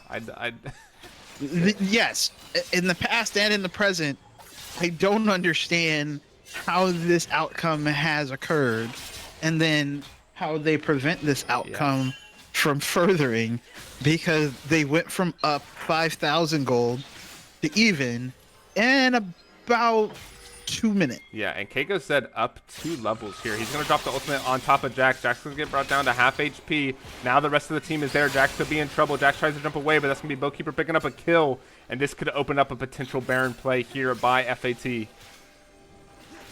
And the rest of the team is nowhere in position to press anything. Yeah, they Or can't walk Banana into P Chompers. Street. They're going to walk right into P Street. Cake Monster gets engaged on. P Street is trying to look. The Yone is there to follow up, and that's going to be 1 kill there. Equinox gets pushed away. The exhaust goes down onto P Street. Can P Street pick up the kill? And that damage is insane. But now, I think that might dissuade the Baron, at least. You know, like, you're playing against an Eco. There's no way you're fighting in a pit when you're that low. A TP's coming in here by the Jax. Keiko said could be in trouble. He's going to dash away with Inviction getting the extra shielding to help. And Meteor is looking for blood. He wants to redeem himself. He's going to chase the Diana. I don't know if Diana can get away. Hop onto the ward. The chase is ready. The E goes out. A flash forward there. Black Fate is going to dodge it with his own flash. Black Fate is trying to buy time for the TP from Yone. Now Yone is here. Jax has no ultimate, no counter strike. This could be the end. This could be the kill that Yone needed at all the time. He's gonna get the but Sad Dragon Man's here to redeem himself. The Giant ulti goes in. The Pop Blossom goes up. It stuns 2, but it's not gonna kill anyone. What? What What is going on? BBC, They were you down messed up. 12 kills. They were down BBC. 12 kills 4 minutes ago. Yeah, BBC. They were down you 12 messed up. kills. What the heck? I Okay, I am Keiko said, appalled. Oh, Inviction and P Street looking for Cake Monster. If they can get this kill here, this would be huge. Inviction's going to pop the ultimate. The knockup goes in. The Yone ulti goes out. And that's going to be another kill for the Yone. So remember a minute ago when Yone was 0-4-1? Yeah, now he's 4-4. Less than 5 minutes ago, the Yone was 0-4-1. This is like, I think Worst case scenario. you know, I have this theory that sometimes, and I'm not the only one with this theory, I'm sure others of you have seen it on the internet, that basically there's the infinite multiverse and blah blah blah blah blah blah blah, and you exist across multiple timelines. And basically, when something tragic happens, you are shifted to a similar but not the same timeline. I feel Okay. like that just happened. like I don't know if maybe the universe collapsed in on itself on the timeline I was on 5 minutes ago. Because this can't be the same team. That pause that was Kago said breaking the universe. That's what it was. It had to have been. That's literally what happened. The internet broke. We all disconnected. We reconnected in the adjacent universe. We were in universe number 1 bazillion minus 1. Well, And sorry then to we cut added you off. one. It looks like we have a fight brewing. Sad Dragon Man pops a pop. Awesome Man flashes over for a double knockup. That is huge. The Inviction's going to get the taunt. Try to get some damage in with the Diana. Diana's trying to buy time for Peachtree to get in as much as he can. Inviction drops. Diana picks up a kill on the backside. But Yone is here. Yone is fighting. They haven't touched him yet. It is a 4v2. Can Akali and Yone carry it? Yone, or Akali's going to have to flash out. And that is going to be Soul not being taken there. Great heads up play there by Sad Dragon Man. Yeah, that was just a great Pop Blossom to get 3 people and to start that fight. Just, hey, and an objective bounty. I didn't see Banana Chompers getting an objective bounty 5 minutes ago. So we're getting new and exciting outcomes. But yeah, very well played fight there from Banana Chompers, setting up, catching them, actually winning the fight, and on top of which Ghost Head was too far away at the start of the fight because they didn't think they were seen. So yeah, they got spotted. They were sitting in a bush with the pink ward, but they got spotted on that river ward in that that bush in the river. That's what gave Side Dragon Man the intel he needed. yeah, no, that once again for the infinity of time. Oh, Cake Monster, Vision you made a OP. mistake. Cake Monster walked right into Black Fate, and that's going to open up Baron for them. Akali has a split push, no TP though. So let's see Similarly, if they try to Vision fight this OP. Baron. Yeah. Black Fate is going to, looks like they are going to start it up, potentially. Or just try to bait it around to give Akali time to split push. Well, Yeah. they have to know that having seen that pink ward, they know that they weren't. Oh, no. Oh, Wait, what? Wow, Oh, that was a clone. oh, it was a clone. Eviction got baited. Great on Sad Dragon Man. Ooh, that was the ultimate too. That's tough. I got baited there too, I'm not going to lie. I definitely thought it was. That was because you saw that like channeling Yeah, it's like- go through like it finished the back. I was like, how is that possible? But Equinox might get caught out. He's gonna have to drop the ultimate. Bowkeeper ults forward, and now Equinox is in danger. Nimkinti also might fall, and they do. But Keiko said drops on the top side of the map, so it's a 4v3. Baron is still on the table. This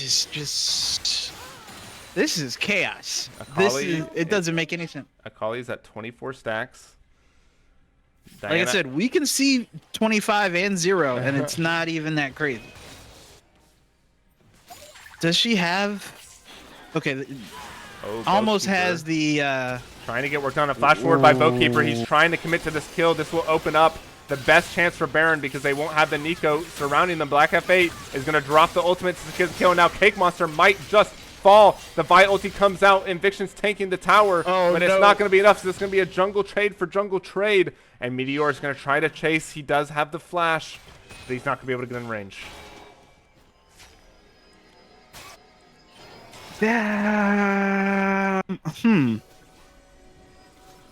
I don't like the idea of taking these fights without.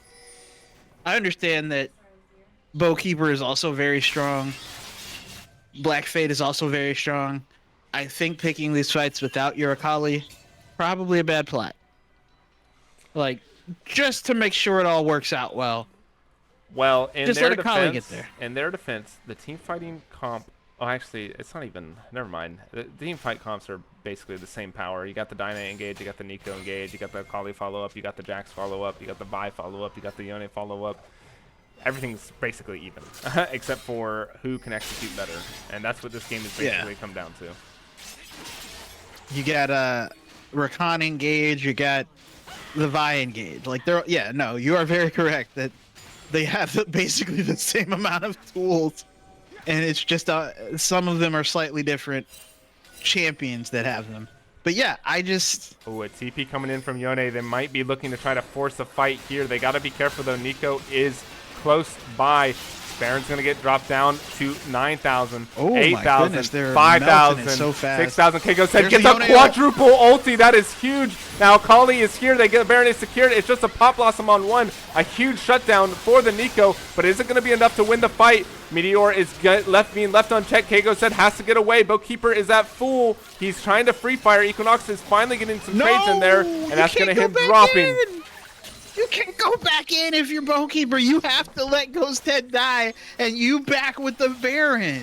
I mean, what looked like it could have been. I feel like you let Keiko said just drop there and take the Baron and walk away. Absolutely. That is not what happened. Now it's just down to Black Fate to defend the base, and he is the only Baron holder. Dragon is up in 20, and what could have been a potential soul fight, it looks like they're just going to give the Dragon over and not secure their soul. Also, yeah, no, the whole fight was bad. The whole fight was bad. I mean, it started out great. Keiko said got Yeah. a huge ultimate, and then after that, just walk away with your prize. Right? Yeah. So P Street goes into the backside. They basically eats like 3 ultimates for them to not let P Street kill everybody. The other 4 members of free agent team get the Baron and leave. Just leave. Maybe have Inviction jump in there with the quickness if you absolutely positively needed to pill you out. But that should have been the plot, not take the Baron and then try to win the fight. I mean, at because least now we're they back have- to even gold. I mean, at least they have one Baron, so they can still use it. Diana is a pretty fast foot pusher, and they don't really have the best wave clear in the world. Equinox has to get pretty close to the wave to set up feathers to clear it. The best option would be Sad Dragon Man, but AP doesn't do the greatest against Baron. I mean, that is true, but yeah, it's just Oh, Keiko said gonna start a fight onto Jax once again, but nothing's gonna happen of it. I mean, at this point, it's just it's a 4-minute wait for the Baron of the Dragon. That's literally what it is. Bowkeeper's gonna look onto Cake Monster, doesn't connect the W, so can't ult over. And it's just gonna be a farm fest for 4 minutes, I think.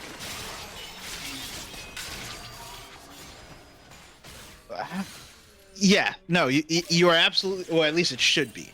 Yeah, it should be. Whether that is the case or not is still yet to be seen, but I mean, they are getting some pretty decent damage here. The Cannon Minion is doing work on this tower. Cake Monster drops the smite down to make sure that they can't actually secure the tower. So maybe they can get mid-tower here with enough time. They still have, actually, they only have... Oh, Keiko Zed is taking a pretty rough trade. Jax pops the ultimate. Keiko Zed drops his, but he doesn't have flash to get away, and that's going to be the shutdown for the Jax. And now you're no longer in a numbers advantage, but they are playing in the vision right now. Can they catch someone out? They gotta stop picking these fights. Like, I shouldn't even say stop picking the fights. It's okay to walk away. It's okay sometimes to say like, ooh, I lost that trade. Let me just leave. There's no reason to continue fighting him there. Ult over the wall and run away. I don't understand. Just why are we doing this? Both sides intermittently, why are we doing this? But most recently free agent team, because and now it's an even game. Brand new game, wipe the slate clean, 27-27, 300 gold separates them, 1%. 1% difference, gold difference, 3%? Yeah. No, it's a 1%. Yeah. It doesn't make any sense at this point. Oh, Dragon Man's no. going to drop the Pop Blossom, but it doesn't connect. Black Fate is going to flash away, and that is a pretty big ultimate, but that's even bigger summoner spell to lose. Yeah, that is potentially an extra layer of backline access that is gone from free agent team. Oh God, I read the comments. Sashimi, that was crazy. That's crazy. That's unnecessary. Said this is SKT versus JDG at home. Like when mom says we got McDonald's at home. This is rough. Absolutely unnecessary. Fairly accurate though. I mean, they're doing some pretty decent damage on these towers. They're trying to find ways to generate gold, but I mean, at this point in the game, gold is irrelevant. Everyone's basically full build or almost there. The exceptions would be Vi and the supports, basically. Yeah. I mean, the other issue though is the level lead from P Street. And even then, I guess there's kind of a trade-off other places. Because Ghosted lost the level lead by picking back-to-back Y fights. Yeah. So, yeah, no. All right, Dragon up in 30 seconds, Baron up in 30 as well. Will we see a trade of objectives, or are they going to try to fight for it? We already know that BBC can hold the Baron push, so honestly, I wouldn't be surprised to see them trade the Baron for the Dragon and secure their own soul point. But now P Street could be in danger. He's going to be right there on top of Cake Monster, and he's going to have to E away. Yeah, I think does not want that fight. Yeah, they are spotted, and Jackson's going to have to back. Yone is trying to get as much split pushing in as he can. He does have Hole Breaker. He's going to almost drop that tower. That's going to be Jax back at base, and this might give them an opportunity to fight without their strongest member. P Street is trying to look. Dragon has been started up. Cake Monster is ready. Eviction goes in, gets one. Can he charm another? He does. Nico pops the Pop Blossom and gets 3. That is huge damage, but Black Fate goes forward. And that's going to be Cake Monster and Jax chasing Boatkeeper away while Equinox picks up a kill onto Diana. And now Keiko said doesn't have enough to deal with Equinox, and neither does P Street. And that is going to be P Street popping that Hourglass, and that is going to be a one-team fight for BBC. I have a question. Who TP'd first? Yone. Yone TP? Okay. I don't like that. I think Yone should just be waiting there with the Jax. If Jax never joins the fight, your team wins. I shouldn't say that. If Jax never joins the fight, it's better for your team than if you both join the fight. Yeah. So you just stay there and look at Jax from a safe distance. If Jax backs away, you tell your team Jax teleported, and you take the inhibitor and anything else you can get. Like, I mean, honestly, I think Keiko said could sacrifice himself to ult the Jax during the CT and then just stop Jax from getting in there altogether. That as well. All of these things are better than you and Jax in the same team fight, because the Jax is going to have a bigger impact. That's it. It's not up for debate. It's not questionable. And now, both teams are on Soul Point. And Banana Chompers has Baron. Yeah, it is going to get a little rough here. Hourglasses are bought on both AD carries, so both of them have that extra layer of safety now. Death Cap not quite completed on FA8 or Black Fate or P Street, so those are also two pretty big items that they are missing. Let's see how close Black Fate is. Actually, Black Fate has the Death Cap on back. I don't know that. I shouldn't say I don't know that matters, but I don't know that matters. Oh, it does. I mean, he's not. Well, no, not the damage amount, but he's not getting the chance to get the damage out. He is always getting his ult off in every one of these fights that I've seen. So if it means just a little bit more for P Street to get the execution or Boatkeeper to get a follow up, it is gonna help. But now, once again, I guess that's fair. We have the 4v4 push in the mid lane, while we have split pushers in the opposite lanes. Now, one good thing for FAT is I don't think Jax can keep up with Yone's split push. Yone is just attacking so fast, and Yone crucially has Hole Breaker, whereas Jax doesn't. So, I think if Yone... Jax has a whole extra item, though. Yeah, but Hole Breaker... Like an extra full item. I know. Well, his extra full item is a Frozen Heart, which adds no damage. I guess that's fair, but it does give him... And Hole Breaker basically counts as an item and a half when it comes to split pushing. But that's going to be the mid tower falling, and that is going to be the inhibitor falling for FAT. But Keiko says he's going to look for a fight in. He's going to get dropped super low. That was a little bit of a greed. And now Jax is going to have the opportunity to get some more in the top lane. Let's see if P Street can solo stop this, but he still has the Baron. He does go forward. Oh, Flash no. forward by Sad Dragon Man to get the Pop Blossom onto P Street. P Street pops his Hourglass to stay safe. Bokeeper picks up the kill. And now it's a 5v4. This might be their chance to look. This might be their chance to open up the game. Keiko said doesn't have teleport quite yet. Yone is looking. He has his dashes. A TP coming in from P Street to cut them off. Can he get more? Equinox does. Oh, he missed. Dodge the E, and now P Street isn't going to get much else, but Cake Monster is going to fall. Are they going to be able to continue the chase? Eviction, you can look, I feel like. But Jax, they have to be respectful of the Jax mid. How long do we have? We still have a minute 30 until the dragon. Yeah. Oh, Eviction or Equinox could be catching out. Keiko said here, but a flash forward by Keiko said with a knockup onto Imkinchi, and now Equinox is in trouble. He pops his Hourglass, but those are some huge respawn timers. That's a minute on both of them. This could give their opportunity to end the game, or at least get two Def inhibitors. getting the inhibitor. Yeah. Alright, so it should be swapped again. All right, Nico is here. She's trying to stop it. She gets the root on to Diana. Jax is looking for an engage. Eviction gets the knockup, but the stun goes through, and the Pop Blossom onto two, but Black Fate dodges it with an Hourglass, but it's not going to be enough, and those are two. How is this happening? Oh, the stun on the Eviction to keep him out, but the ultimate gets popped, so he can run away. Yeah. And that is going to be the soul. I don't know. That's going to be soul. Yeah. The jungler Yeah, isn't they're going to not be going to be alive. up in time. Unless P Street here can do some crazy 1v1 shenanigans, or Bokeeper. Eviction might get caught out by Jax. Jax misses the counter strike. He does have the leap though. He leaps forward onto Bokeeper. Bokeeper gets healed. He does have the exhaust. It does get dropped, and now Meteor is going to get knocked up, and this could be danger for Meteor. Here comes the Sad Dragon Man though. He does throw out the root. It doesn't connect, and the stun from the counter strike does hit both. Oh my god. And that might be game. I think that is game. It is a 1v5. 20 seconds on the timers, but they don't have wave clear. I just why? I have so many questions, and just All right, minute by minute, I would just like to ask why. All right, P-Street goes in with the perfect execution. Pop Blossom gets popped, a double on to them. Keiko says it's going to bot super low, but P-Street picks up one. Ooh. Jax goes in, misses the counter strike, but he does pick Black up a Fate kill ulted anyways. before dashing. The ult went off before he dashed in. Tragic. But now it's a 4v1, 10 seconds on Eviction. I don't think P-Street has what it takes. Can he prove me wrong?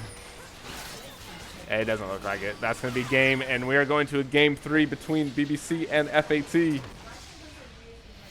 Why? Just All a right. very dramatic game. A very dramatic game. Didn't need to be. Didn't have to be. But a very, very dramatic game. Banana Chompers just wanted to make sure that we stayed engaged and that we never felt like we knew what the next turn was going to be. I appreciate it. I appreciate that. I appreciate that level of storytelling. All right, well, we're going to send it off to a break while we get things ready for game number 3 between FAT and BBC. So don't go anywhere, and we will be right back.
Now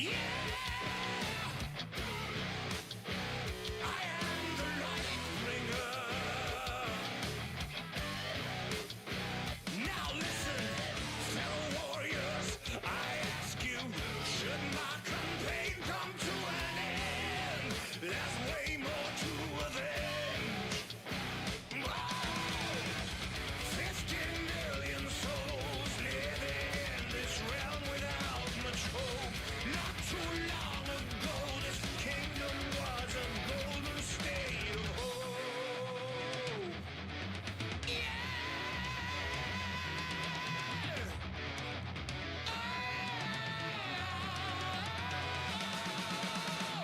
Call down awakening to bring back hope and peace, restore our glory to live forever. Yeah, bring down the dark regime. I know how to unleash eternal power. Lead us to order. I am the light bringer.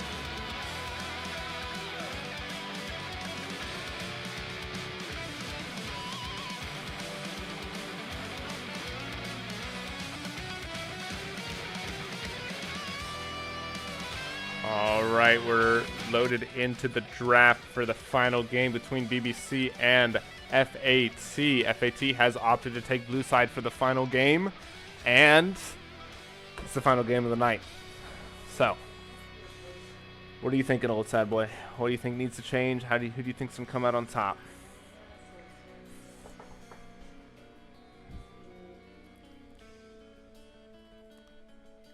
He's dead. He's not here. All right. I was muted. I'm sorry. I was definitely talking. I feel kind of bad for saying this. I don't think draft matters. Like, having seen what I've seen from these teams, I shouldn't say that it doesn't matter, but I don't think that, like, whatever permutations or changes they're going to implement, as long as everybody's playing a champion they know how to play, I don't think it's going to matter so much as who just makes better decisions. Yeah. I feel bad for saying it like that, but you know, the cause of the game hasn't been, oh, the slight advantages of so and so playing Oriana or being able to play this as opposed to playing that, as so much as stop fighting or fight now. That's it. That's been the whole difference. That is true. But FAT's going to get the Maokai first pick in the jungle, so that's going to give Black Fate a lot of stuff to work with. It gives him that tank, gives him that engage. So I have to see what he can do for his team. And honestly, what he can do in this game. Because the Diana, despite getting relatively fed, it felt like wasn't doing enough being basically full build. Yeah, the Diana, I felt like wasn't getting the damage off, even if they were ulting in the fights, was not getting to do all the Diana things where you watch people explode, or vice versa, you watch people take so much damage that it's easy cleanup for the rest of your team. And that was a problem. Yes, a significant problem, I think. Yeah. BBC going to get the Xin Zhao and the Rakan, so let's see if Nim Kimchi can do more than Inviction did on the Rakan. It didn't feel like a terrible game for Inviction. However, it's just the Jax was a little bit too much to handle. The Nico engages were absolutely insane from Sad Dragon Man. And honestly, giving BBC another tool to do those crazy engages with seems to be what they need. And Rakan fits that bill. But the Nautilus is going to be the answer, something that is relatively strong. It kind of does the same thing Leona does, and it kind of locks him down to where he can't exactly play the way he wants to. I like the ongoing decision that is just like, we're going to put Bowkeeper on things with like 2 or 3 escapes, and it'll work out. Like, I do feel like Free Agent Team is very much like found identities or where they want to kind of slot each person into as we keep going. which I think is good. It says Jinx, but that can't be right. Oh, What it the heck is. just happened? What do you mean? Oh, I don't know why I thought that was a Zaya right there. No, Oh Zaya my is God, banned. okay. Okay, that makes sense now. For some reason, I thought the Rakan was Zaya. Like in my head, I'm looking at the picture and I'm just like, they picked Jinx and Zaya. That's so weird. Is this? This is some special kind of stuff. But no, that makes sense. Okay. Well, we have the Jax ban, we have the Akali ban, so both teams putting mad respect on the Peachtree and Meteor, which makes sense. Those two guys last game were the focal points for both their teams. It's just Meteor had a slightly better team to roll with, I guess. Yes, yes. And I do think that if the Jax is not fed, P Street probably is fine. I shouldn't even say it's fine. P Street probably hard carries that game if 100%. there's not the issue of a Jax doing Jax things. Yeah. Jax was literally like 1v3 and 1v2ing a lot of the people. And yeah, Kali can do that too, but when you're playing against a Nico, you kind of get guaranteed CC'd when you're in your smoke screen, so you lose a lot of your TPS threat. But Yes. Silas is going to get picked up here for Sad Dragon Man. Silas is kind of one of those niche picks that you really pick into strong ultimate teams, and Maokai Nautilus are those ultimates. Absolutely. I like that. It does basically mean that you have whatever engage you want, basically. Yeah. And Or to go disengage. along with all the Silas stuff. Yes. Vlad going to be the answer, though. Oh, that could be a Vlad top, actually. Keiko said is known for playing Vlad top. So there's definitely a lot of potential for that to be the option there. But that is another ultimate that Silas can take and use to great effect. So things can get a little bit dangerous here if the Silas does get a lead or go even. But good news is it's pretty easy to bully melee champions out of the mid lane. Especially when you have a Maokai jungle. And Jace is going to be that answer. And that makes a lot of sense. That it's going to be a Vlad top more than likely. I'm 90% positive. And that is going to be the Jace mid. Or, yeah, no, that should be what it is. So my question, how much healing does Silas get off of Vlad's Same second amount. tick? Same amount. It has But- it has a base value. Okay. So, but he doesn't get like the bonus Vlad stuff. Like, What do you mean? if he puts down the ult and he just does a ton of damage. So, like when Vlad ults and then he does a bunch of damage to you, when the ult pops, he gets a bunch of that healing back. No, Vlad's ultimate, it has a base amount that you get. You get a higher amount from the first target, and then you get a smaller amount from everyone else. Okay. It only looks like a lot because typically when Vlad's drop their ultimate, they're also pairing it with an empowered Q, so they just get like massive amounts of healing just instantly. So that's why it looks like Okay. that. That makes sense, and I have learned something new that I have literally had wrong for. I'm like 10 years. I'm like 90% positive that's how that works. I could be wrong, but if I am wrong, then it still works the same for Xylus, because then it would be based off a base amount plus damage dealt, and Xylus would see that plus damage dealt and also heal. You know, Oh, man. so I hope if it's the second one, that Silas might be unkillable. I think Xylus is basically unkillable a lot of the time, regardless, because of his Kingslayer.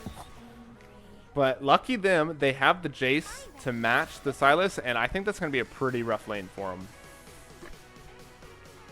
So that one I do know. Champions with like transform ultimates and things like that. So Silas basically just steals like one of your empowered abilities or something. Significantly worse for Silas because he doesn't get like the cool ult at a better cooldown. Like, so Karma's really Oh, I think my headset died. playing Italy is good into Silas because he's just like stealing nothing. Hello? Sorry. Okay. My headset screwed up or something. What were you saying? Oh, I was saying that champions with like transforms and things like that, it's better than like a Jace, like a Karma, like a Nidalee if you can play lane Nidalee, because Silas has nothing significant to steal. Like he's also not getting like a better ultimate or a lower cooldown ultimate most of the time. He's just getting stuff. Just stuff. Straight. Like way to stuff. go, you can mantra Q like I can, or way to go, you can empower Shock Blast, but it's not. Hey, he gets a Maokai ult with a better AP ratio or something. So, yeah. So yeah, no, I think Jace is like a double good matchup into Silas, not just because the range versus melee, but also because if nobody's nearby and you pick that fight when he hits level 6, hopefully you should be at the same level. Yeah. Neither one of you is going any. You're winning that fight. Yeah. Well, looking at the team comps, now that we're fully built up, I definitely am favoring an FAT here. I like their team comps a lot more. They have great poke. They have great engage. They have the Vlad late game carry. They have the Ezreal Jace pairing.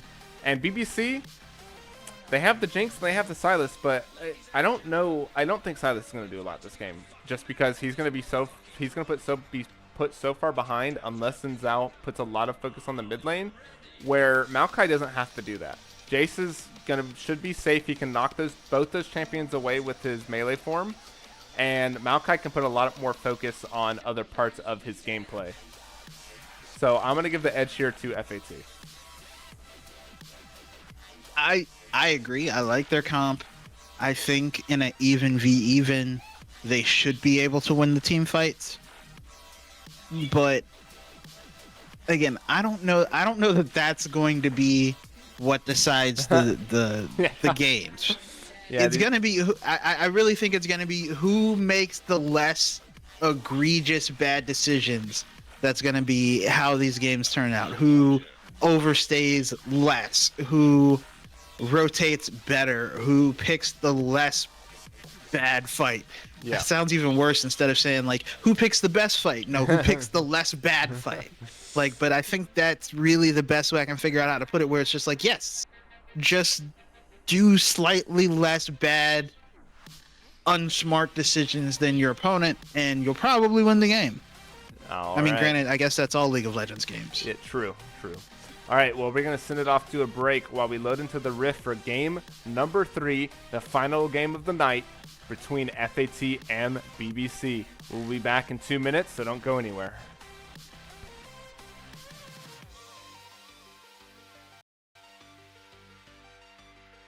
Back from the dead. Are you ready?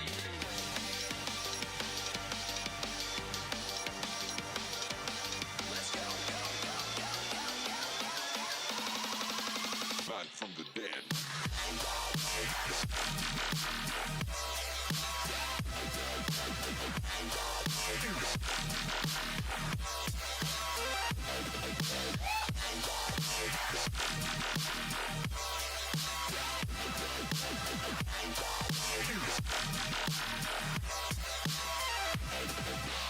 We're back from the dead.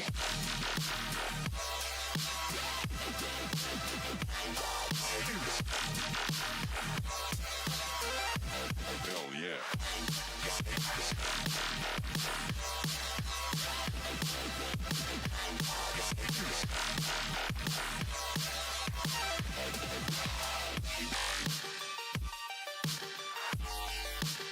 We're back from the dead.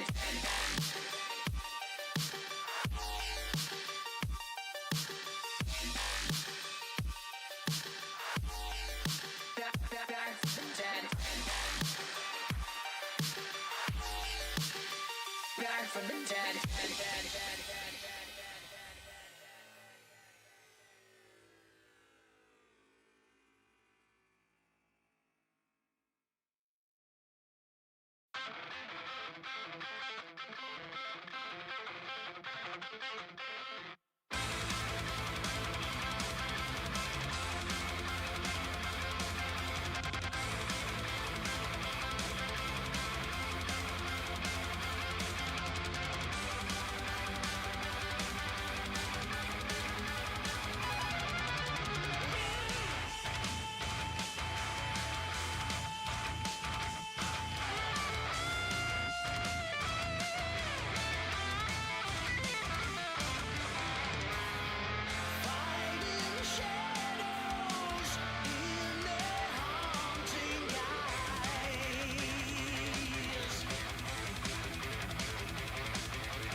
right, here we are loaded into the Rift for the final game of the day between BBC and FAT.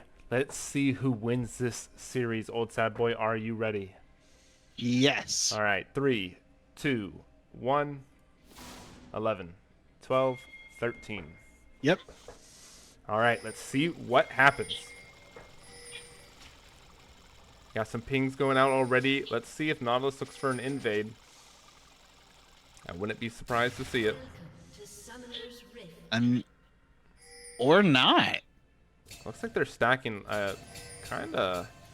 I feel like they have the advantage in the 1v1, or the level 1 fights. Just because Bowkeeper has so much DPS with his Qs as long as he's hit connecting them. But both teams going to play it safe. It is the final match. They want to secure a better position for the gauntlet. And whoever wins this, they at least skip one game. You know, and that is a lot of the time what teams need to get that little bit of a break. I mean, yeah, but we've seen a lot of teams go from the first game of the gauntlet into the playoffs that I think I don't know. I feel like the middle team has the worst position. Like, I feel like either you want to play only one series or you want to play all the series. Just because that's kind of how the gauntlet has looked almost every time, where it's like whatever team gets that middle step seems to wind up just not having a good time. Yeah. All right, junglers are going to start on the opposite sides of the maps. Both are getting leashes, so a little bit of a different focus here for each side, it looks like, unless Cake Monster maybe looks for like an early gank onto the Vladimir, but that would be kind of interesting to say the least, because Vladimir is one of those champions that just doesn't really die to ganks. Yeah. Ganking of Vladimir is like trying to grab water in your hand, not in a cup.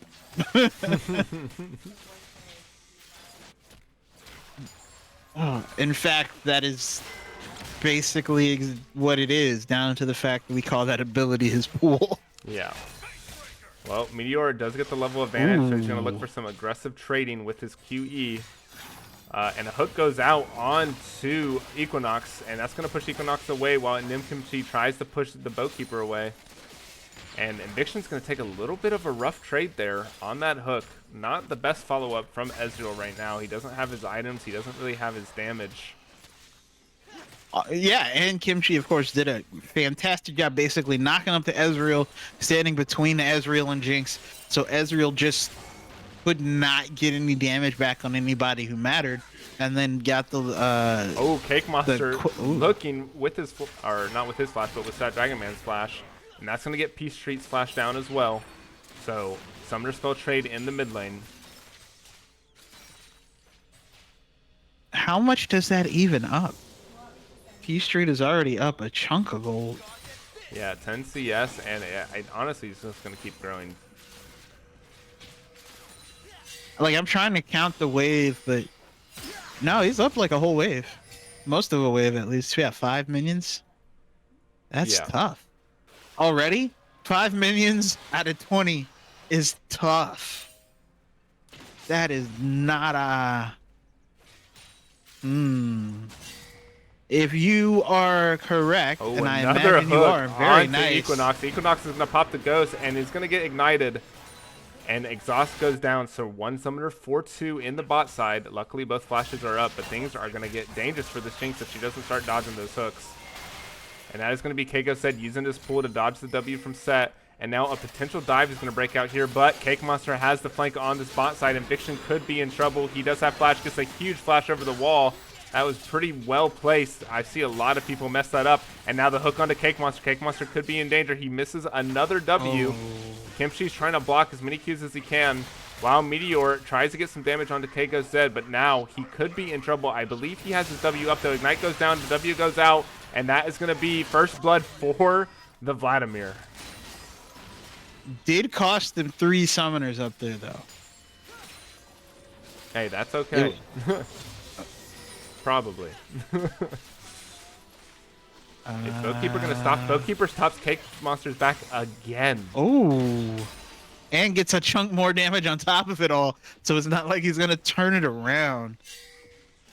And you are absolutely correct. Now we're up to 10 up here, over here in this mid lane, and Sad Dragon Man is out of mana. Yeah, it doesn't have TP either. He opted to take the Ignite. I think that's a little bit of a blunder. You don't really have the greatest kill pressure on a Jace.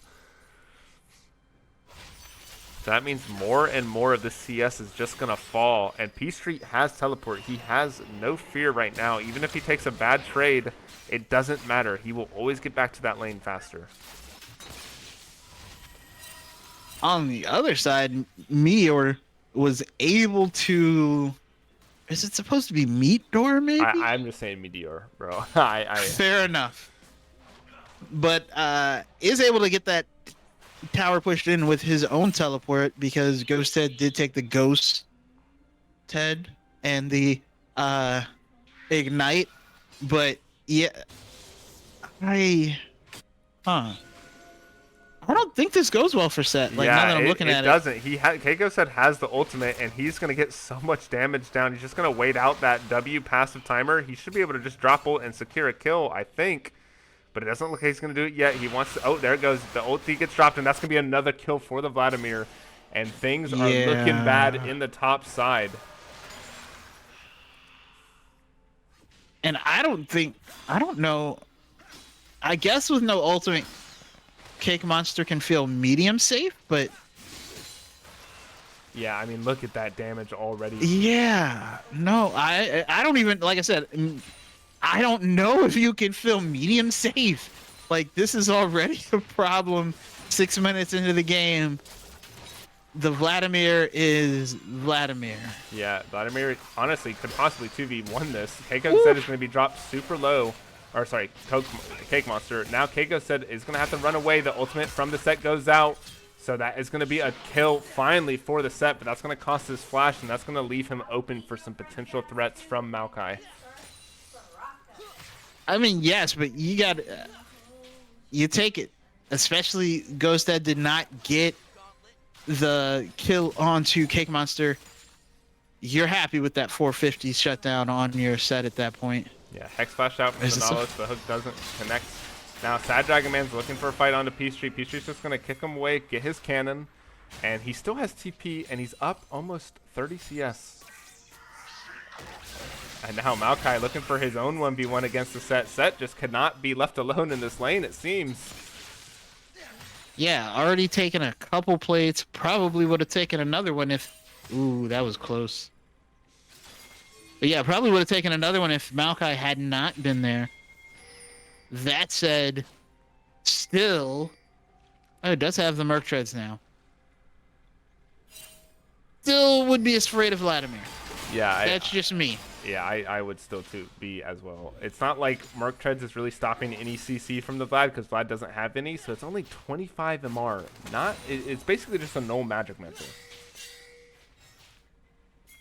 So not like exactly the greatest thing. When you put it like that, I'm sorry, I shouldn't laugh, but yeah, when you put it like that, yeah, it is, yeah. And like watch, like he's still getting damage. The W shield pops out, but it doesn't block anything, and it doesn't connect on the Keiko Zed. So things are looking rough. P Street is also literally just I don't know what Cake Monster is doing. Sad Dragon Man flashes forward to the E, but Sad Dragon Man has no mana. And that is going to be flash for flash once again blown in the mid lane. And Vixen looks for a hook. He does connect it. P Street basically forced Sad Dragon Man away, then beat up Cake Monster, then forced Sad Dragon Man away again. I don't... Oh my god. That yeah, no. is not fun to play against. And now Equinox and Nimkimchi could be in danger. Keiko said it's just going to keep getting empowered Q after empowered Q onto the set. And there isn't really much Set can do. He does pop the Ghost. He does pop his ultimate. And this should be a dead Set with the Ignite going down. The Ignite is ticking. Can it get it? And it does. That's another kill for the Vlad. And I wouldn't be surprised to see Vlad turn that Dark Seal into a Magi Soul Stealer here soon. There's nothing he can do. There's nothing he can do with that Vladimir. That is... probably one of the worst feelings in all of League of Legends when there's nothing you can do and it just be like that. Oh, Equinox is just gonna lose the fight. Put the choppers down Ultimate like, goes out, doesn't If connect. you try and run away. Jinx had to use her flash to dodge the Ezreal ultimate. That is insane. Jinx put the chompers down like, aha, you can't run away. And Boatkeeper on Ezreal was like, run away? Yeah, Boatkeeper. Why would I do that? Boatkeeper was like, I'm not trapped in here with you. You're trapped in here with me. Oh my goodness. Free agent team so far looking good. Up 2,600 gold.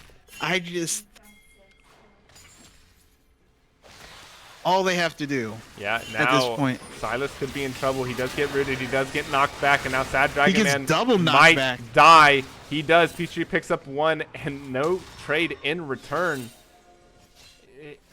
I didn't even know that worked that way. That was actually really nice. The Q from the Maokai plus the knockback from Jax, and it just knocked him. Like, it looked like they hit at the same time. Like, it looked like it wasn't like layered like you're supposed to, but it just doubly knocked him back the amount. Now Set is going to start a fight on the Black Fate, but he is going to get knocked up. Is he going to be able to secure the kill? He does get one, but I don't think he's in this world for much longer. Keiko said gets another kill onto the Vlad. 4 stacks on the Soul, or whatever that ring is called, Dark Seal. Dark Seal. And now they're starting to chase. Nimkimchi and Cake Monster have to be careful, and it looks like they are going to be able to get away. Very nicely done there from Nim Kimchi. I mean, Vlad is already up 1,000 gold. A mythic item. Goodness. He has free boots. He has a Dark Seal. Things are looking bad. I mean, when you put it like that, of course it does. You're not looking at the good part, which was Nim Kimchi used the buffer on that dash so well that the knockup from the Jace did not matter. You know, you just gotta look on the bright side there. I would not want to be the Set right now. Yeah, I don't think Set can really even defend this tower. Like, he already lost a quarter of his HP to just 2 Qs. Now Keiko says Ghost and Ignite is back up. His ultimate is live. He's just going to try to get down as much damage as he can. And that's going to be Set being dropped down to half. Oh my gosh. Oh, he does drop the Ghost. He pops the ultimate. Zet tries to flash away, but it's not going to be enough. And Ignite is going to tick, and that is another kill for the Zed. Sad Dragon Man's going to try to turn this around, but I don't think you can. Vlad has the ultimate. Cake Monster is here, but the Ghost is going to get him out. Oh god, there's nothing you can do. There's nothing you can do as that Set. You just die repeatedly. Yeah, you got to call your friend and be like, please switch me lanes, please. He What's up? You know what? I think Set has to get a Tiamat. All right, I think that's the only solution. P-Street's going to get engaged on here by Cake Monster and Nimkimchi, but it's not going to stick. And now P-Street's going to go forward to try to get some damage in while Jinx gets Tower Dove, and that's going to be a kill for Boatkeeper. Boatkeeper is 1-0. I mean, Vlad is 5-1, and Jace is 1-0 as well. The only kills are on the Set, but the Set just can't contest the Vlad. Yeah, I was saying I think Set has to get a Tiamat, because if he's under tower, he's gonna die. He needs to be able to just push out the whole wave immediately. Otherwise, he's just gonna keep dying again. Granted, there's soon not gonna be a tower to get pushed under. Yeah. Which is not good either, let's be honest. That Dragon Man's going to drop the Vladimir onto Peace Street, but it is not going to be enough. Nimkimchi gets a taunt, or the charm, onto Peace Street, but he just dies. Peace Street has too much damage. He's too tanky. The Jinx Roxette comes in, so I believe they can get at least one. He's trying to chase, but he doesn't get it. A shutdown in the top side while this fight mid lane is happening. Sad Dragon Man gets his shutdown of his own, so it looks like some hope is being brewed for BBC. That's going to be a double kill for the Silas. Why? Why do I keep thinking they're just gonna not? I'm like, oh, they've been playing great for like the first 12, 13, 14 minutes. they're just gonna keep making good decisions, and life's gonna be great, and they're gonna roll. And then free agent team's like, no. And then I'm like, okay, cool. Banana Chompers has all the momentum now, so they're gonna ride. And then, in like 5 minutes, they're gonna break my heart too. I'd like to point out that shutdown plus first tower gold for Set brought him within 200 gold of Vladimir. So Vlad's lead is no longer a thing, but I still think Vlad is a lot more useful in these team fights. So Vlad spent 14 and a half minutes building basically like a 1,200, 1,400 gold lead. And then in a minute, less than a minute, in 30 seconds, it went away. basically, yeah. Now Equinox and Kimchi are looking onto P Street just to get some harass down while the Herald is up. 2 dragons for FAT, and looks like they are going to secure, I believe this is the first Herald of the game? I don't believe anyone took the first one. Yeah. Took one previously, I should say. But All P right, Street is getting just gonna dove. get dove, and he is going to fall, but he might get a trade kill on the tower shot. He does. Not only that, but it was close there for Cake Monster. Cake Monster was not assured to survive. Yeah, if P Street got that dark Dustblade proc, I think Cake Monster would be dead. Yeah. That is, yeah, that is absolutely true. Okay, so there's a tower in the top lane. A tower more than likely in the mid lane here. Unless Cake Monster can try to stop it. Sad Dragon Man gets the root. He gets the E stun. Maokai drops the ultimate himself. The Nalaso on to Bowkeeper. Bowkeeper E's away and drops the ult of his own. The Jinx Rocket doesn't connect. Black Fate goes forward to try to keep Sad Dragon Man away. He gets the Q. Cake Monster goes forward with his dash. Gets the W landed. Sad Dragon Man's trying to find him. They're doing so much to keep him alive, but they might have sent a little bit too much. That's going to be 2 for none. Jinx is excited. Jinx is going. Can she get it? The W does connect, and that's a shutdown. But now here comes Keiko Zed with some huge damage. He doesn't pick up anyone, though. Everyone's at like 1 HP except for the Jinx, except for the Set. And now Keiko Zed could be in danger. Way. The E doesn't connect. That is a lot of people low, though. And, I mean, a tower for Jason, the bot side. How did Vlad not kill at least one person there, first off? I think his focus was too split. He tried to kill everyone when he should have just killed one. Second off, what the heck? That was a 35-second fight, basically, that didn't need to happen. And now we're down to 1,000? 2,000, excuse me. Math is not my strong suit, but wasn't I swear I said this last game. Wasn't the lead just at 5,000 2 minutes ago? Bro, yeah, but why do I have a full AP Maokai when you have so much damage on your team already? Wait, what? We have a full AP Maokai. Look at his build. I understand the demonic. The wait what wasn't that I didn't understand you. It was more of a Oh, Keiko said could be getting caught out here. Meteor is trying to stop him. He gets the ultimate down onto him. Keiko said dropped his ult of his own. Oh, the Jinx Rocket going backwards. What just happened there? I don't think it matters though. Keiko said should die, but the Herald's going to get summoned. P Street's in danger. Sad Dragon Man is going to complete the kill. While they push the mid lane, these fights just don't make sense. What is happening? Okay, as long I apologize for the villain laugh, but as long as you two are being confused, there was nothing to be fighting over, right? Like there was no. The tower's not getting sieged. There's no third party. They're not even really getting wards down. I mean, Baron's in 40 seconds. It just happened. But why? Why indeed? Why do we have a full AP Maokai when your team is full damage? Why are these fights breaking out? Why is the gold even close to even when you had a Vlad with 4 kills at the start of this game? things just don't add up. It is crazy to say that this game could literally go either way despite how it started. Well, so not that it's the be all end all, but kills were at one point 8-4, and now they're 9-11. Yeah, it's like a repeat of game 2 where BBC had a huge lead, but then FAT got a lot of kills on the comeback. So, I mean, if history repeats itself, I guess it's a good look for FAT. They get a win, but is this how you want to win? You know? I mean, any win is better than a loss. True. I will agree, but I also agree with you that this is not the cleanest, not the most. Oh, okay.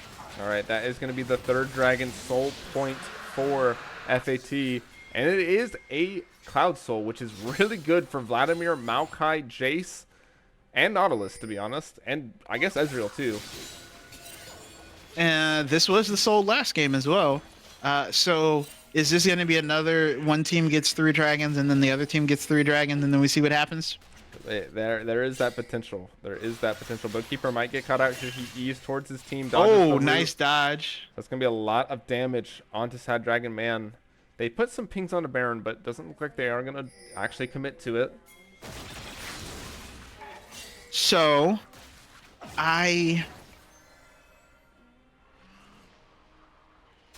Vladimir still looks like the strongest person in the game. 100%. And looks significantly stronger than every member of Banana Chompers. I wouldn't say every member. I feel like Set completing that Spear of Sojourn gives him a lot of presence. And look at that damage on the Sad Dragon Man. To be fair, it wasn't finished when I started the sentence. Oh, okay. Sad Dragon Man losing half his health to one Maokai sapling, by the way. Well, you were asking about the full damage Maokai. I am disgusted. I am disgusted. That is why you would do something like that. Yes, strictly for being the worst, basically being mini Teemo, but more useful everywhere else. So again, I understand. That said, Meteor is now TP coming in from base. They're gonna start this up. They saw the Silas spot. Yeah. And they also saw the Silas and they saw But Kago said could be in trouble. Kago said just drops, and that's gonna force them off the Baron, I think. That is insane that Kago said just died there. But MG gonna get drop low. The Ezreal ult goes out and it does collect the kill. 2-shot barrage was true. Okay. And now Set's fine. Black Fate Set's is fine. looking. The Maokai ulti goes out. Does it connect? The flash forward by the Maokai. A root onto the Xin Zhao. Xin Zhao gets blown up, and Sad Dragon Man is quick to follow. A nice hook there by Inviction, and that should be the Baron for FAT. I mean, there is a ward there. There could be a Set play. It can happen. I don't think Set has the damage to steal this, especially if you don't hit him. He doesn't get any W damage. There's no way. Not to steal it, but to jump on one of them and dump the other one on the other one, and 2 of them are dead. Here comes Here the it comes. TP. Let's see I think what he's they can late do. though. He is pretty late. Baron is down to 1,000 HP, and that's going to be blue team grabbing the Baron. Now Meteor is trying to get a trade, but he falls to Black F8, and that is going to be. Why did Set never press R? I don't know. Am I mistaken? Was it not up and it's just a broken indicator? Because I'm pretty sure he could have grabbed the knot and dunked him, or vice versa. Grabbed the Maokai and dunked them, and then at least one person, if not 2 people, are dead.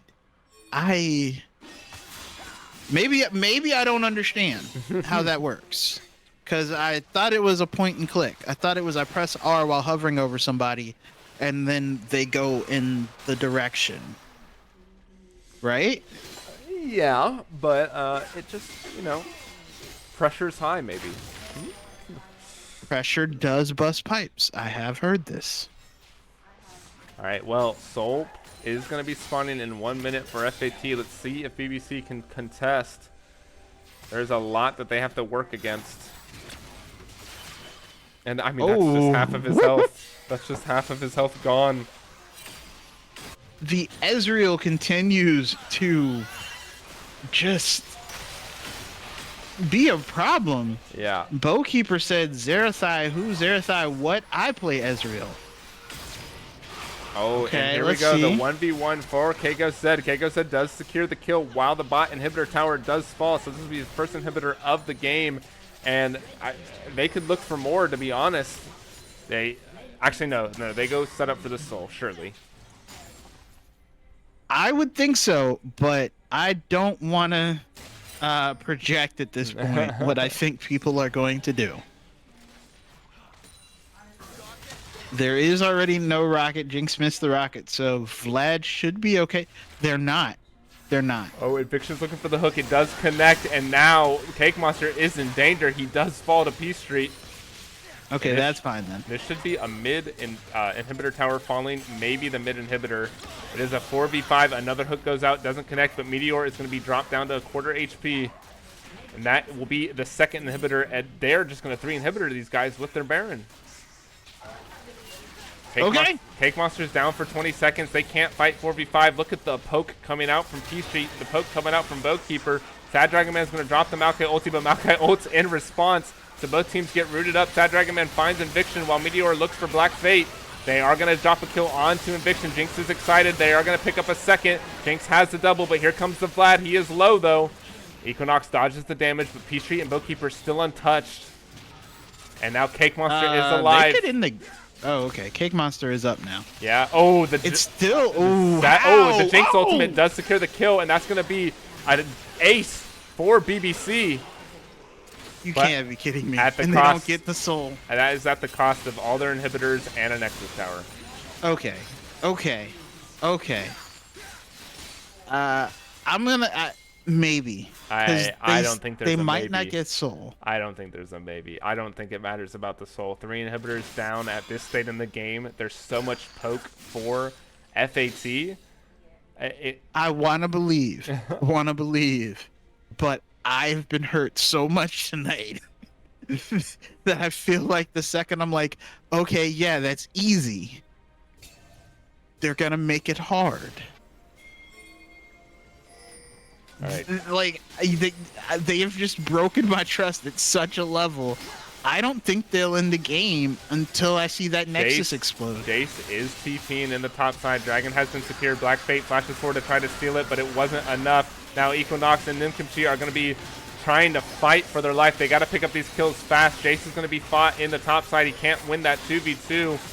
So that's going to be 3 for none plus the Dragon. The hope is alive in some weird way. I told you. But now Bowkeeper is going to find Kimchi. Kimchi's going to get chased by Ghost Said, and that is going to be the burn completing the kill. And that is going to be Rakan's flash for nothing. I told you. I just don't believe in it. I don't believe them. Well, That they are going into end this game. They can't leave their base, basically, for the next minute, or at least the next 2 minutes. So Baron more than likely going to fall to FAT.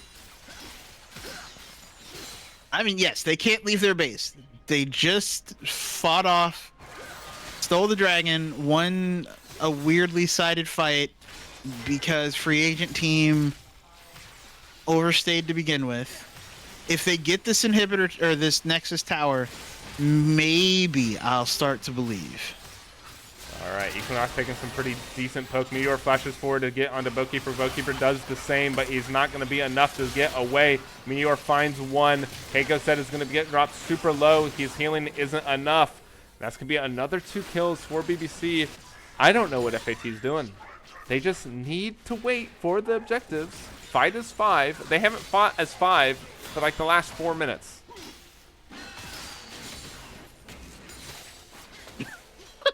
Stop making the hero plays. Just play together and end the game, please.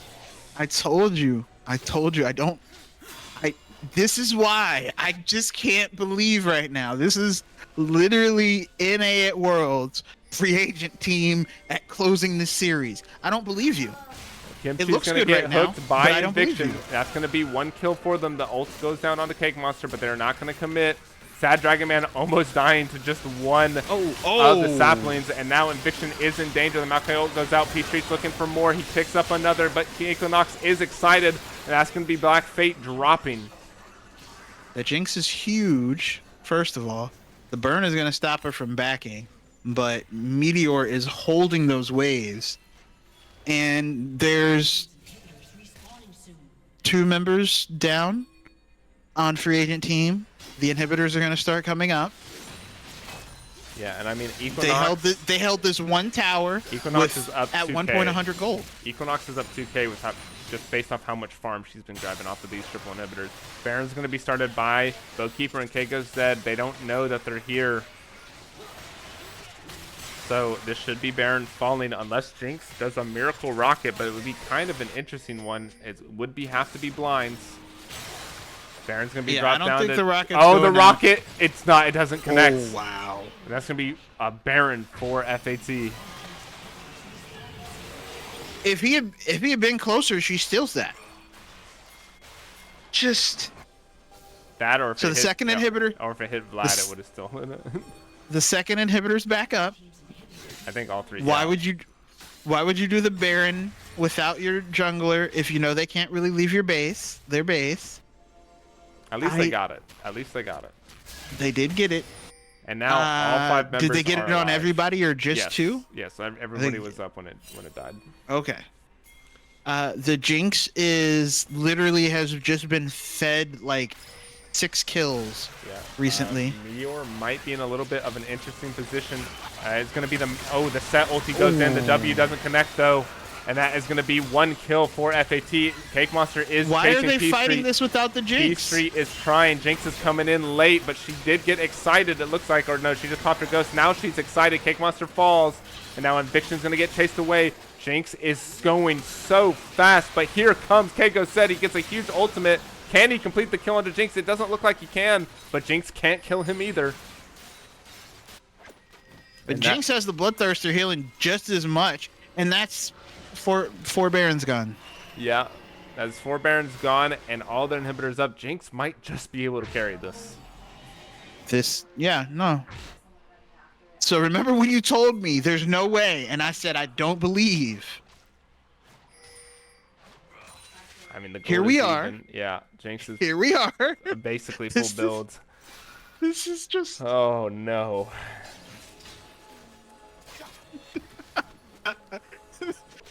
This should not be what has happened in this game. It definitely should not have been, but here comes Keiko. Said he's looking for Meteor again, dodges the pullback, and now they're just bush camping. They know they want this soul. This is probably about as good as it gets. Last game, this is where Sad Dragon Man went over. Why would you hit the and plant? Made murders. All right, Black Fate, you have to throw a sapling in there. He does, but he does get knocked up, and now Black Fate is in trouble. He does drop, and that is going to be the jungler dying right in front of the dragon. The second dragon is going to get picked up by BBC, and this is an opportunity for them. Honestly, I feel like BBC just groups.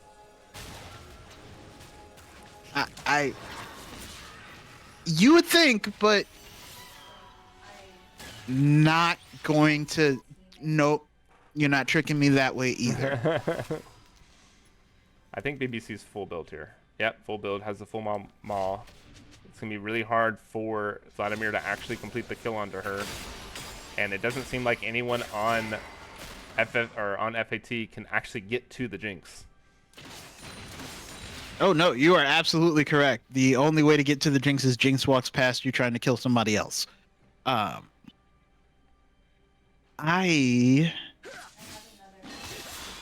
have no idea what to expect next in this game. I mean, gold doesn't matter at this point. Gold is no longer an issue or a concern for either team. It is really just down to who can play the team fight better. And that's kind of what it seems like it's been all 3 games. Yeah, I have no idea what to expect anymore. Like, could go either way, any which way, and it's not even that. It's that, like, so we've had like 7 minutes basically of banana chompers just building momentum to get back to basically even footing, and now it's just basically next team fight wins, right? I don't know think that about moment. If Jinx is alive at the end of the next team fight, she takes 3 towers. probably, but knowing these teams, is that really something reliable to say? I mean, also a good question. Great question. But again, that more leads to my point. Like, I normally in games, you get to this point and you can say like, oh, well, team so-and-so is kind of getting, even if they're making a comeback, they're getting the momentum because they're blah, blah, blah, blah, blah. And so you kind of expect the trend to continue.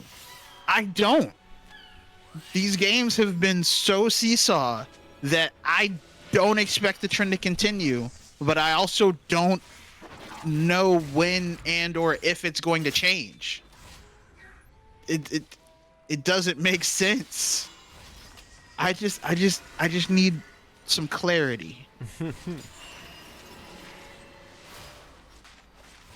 right, next objective is the Baron spawning in 50 seconds. Let's see what kind of vision control we are going to get. It's really hard to fight for vision against the Maokai, so that is one thing that FAT has in their favor. Yeah. These saplings are doing sapling things.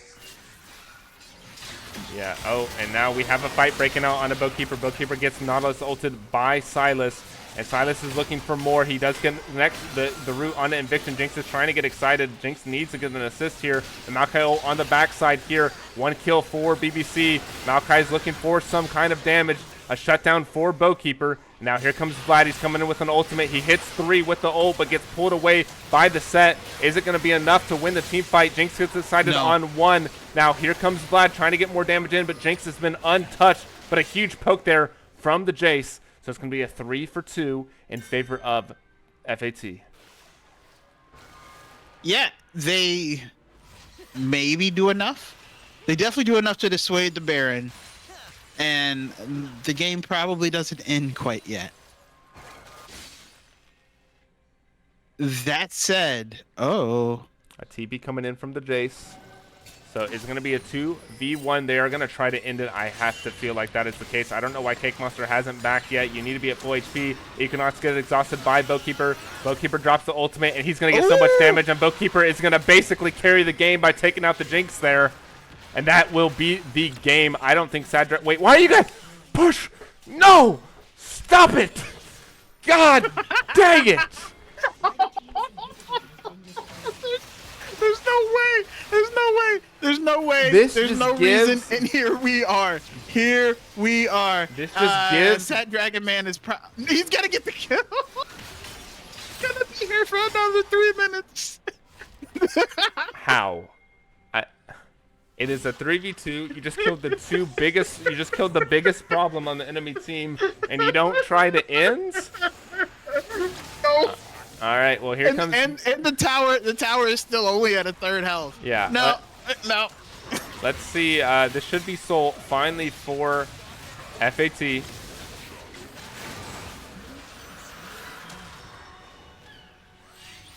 All right. Let's. I don't even know, man. I don't get it either. Baron is up. It still comes down to who wins the next team fight. I guess. Well, I mean, there's been 2 new team fights since the last time we said that. I'm literally breaking. Like, right. I don't understand Jinx has why. Jinx has GA, so even if you kill Jinx initially, it's not going to be enough. You got to make sure that you complete the kill. Meteor sitting at 3/4 HP. He's getting poked out like a madman. Jinx just took 1 sapling, lost a quarter of her HP. Does have the lifesteal though. Okay, so free agent team should wait for the supers in bot lane. Wait till somebody engages them. Now, you should be doing Baron. You should be doing Baron right now. Yeah, the beings are gonna get dropped. Not sitting 3. You should have already cleared the vision and should be doing Baron right now. Baron has been started. Set does have TP. A ward is in the pit. Baron is dropped down to 6,000, 5,000, 4,000. The Maokai ult comes out. The Jinx rocket doesn't steal. The Baron gets secured by the Vladimir, but the fight is breaking out. The Maokai ulti from The Maokai is pop. Cake Monster gets a knockup. Jinx is trying to get excited. She has her ghost. She is trying to do more. I don't think she's been excited quite yet. Keiko says going to get dropped super low. That's going to be a double kill for Sad Dragon Man. The Nexus is getting threatened. And once again, the game goes on. Wow. That almost killed Sad Dragon Man. That almost killed... Meteor there to absorb the EQ there. Yeah, okay. And we do this some more. I can't believe what is going on right now. All right. Well, once again,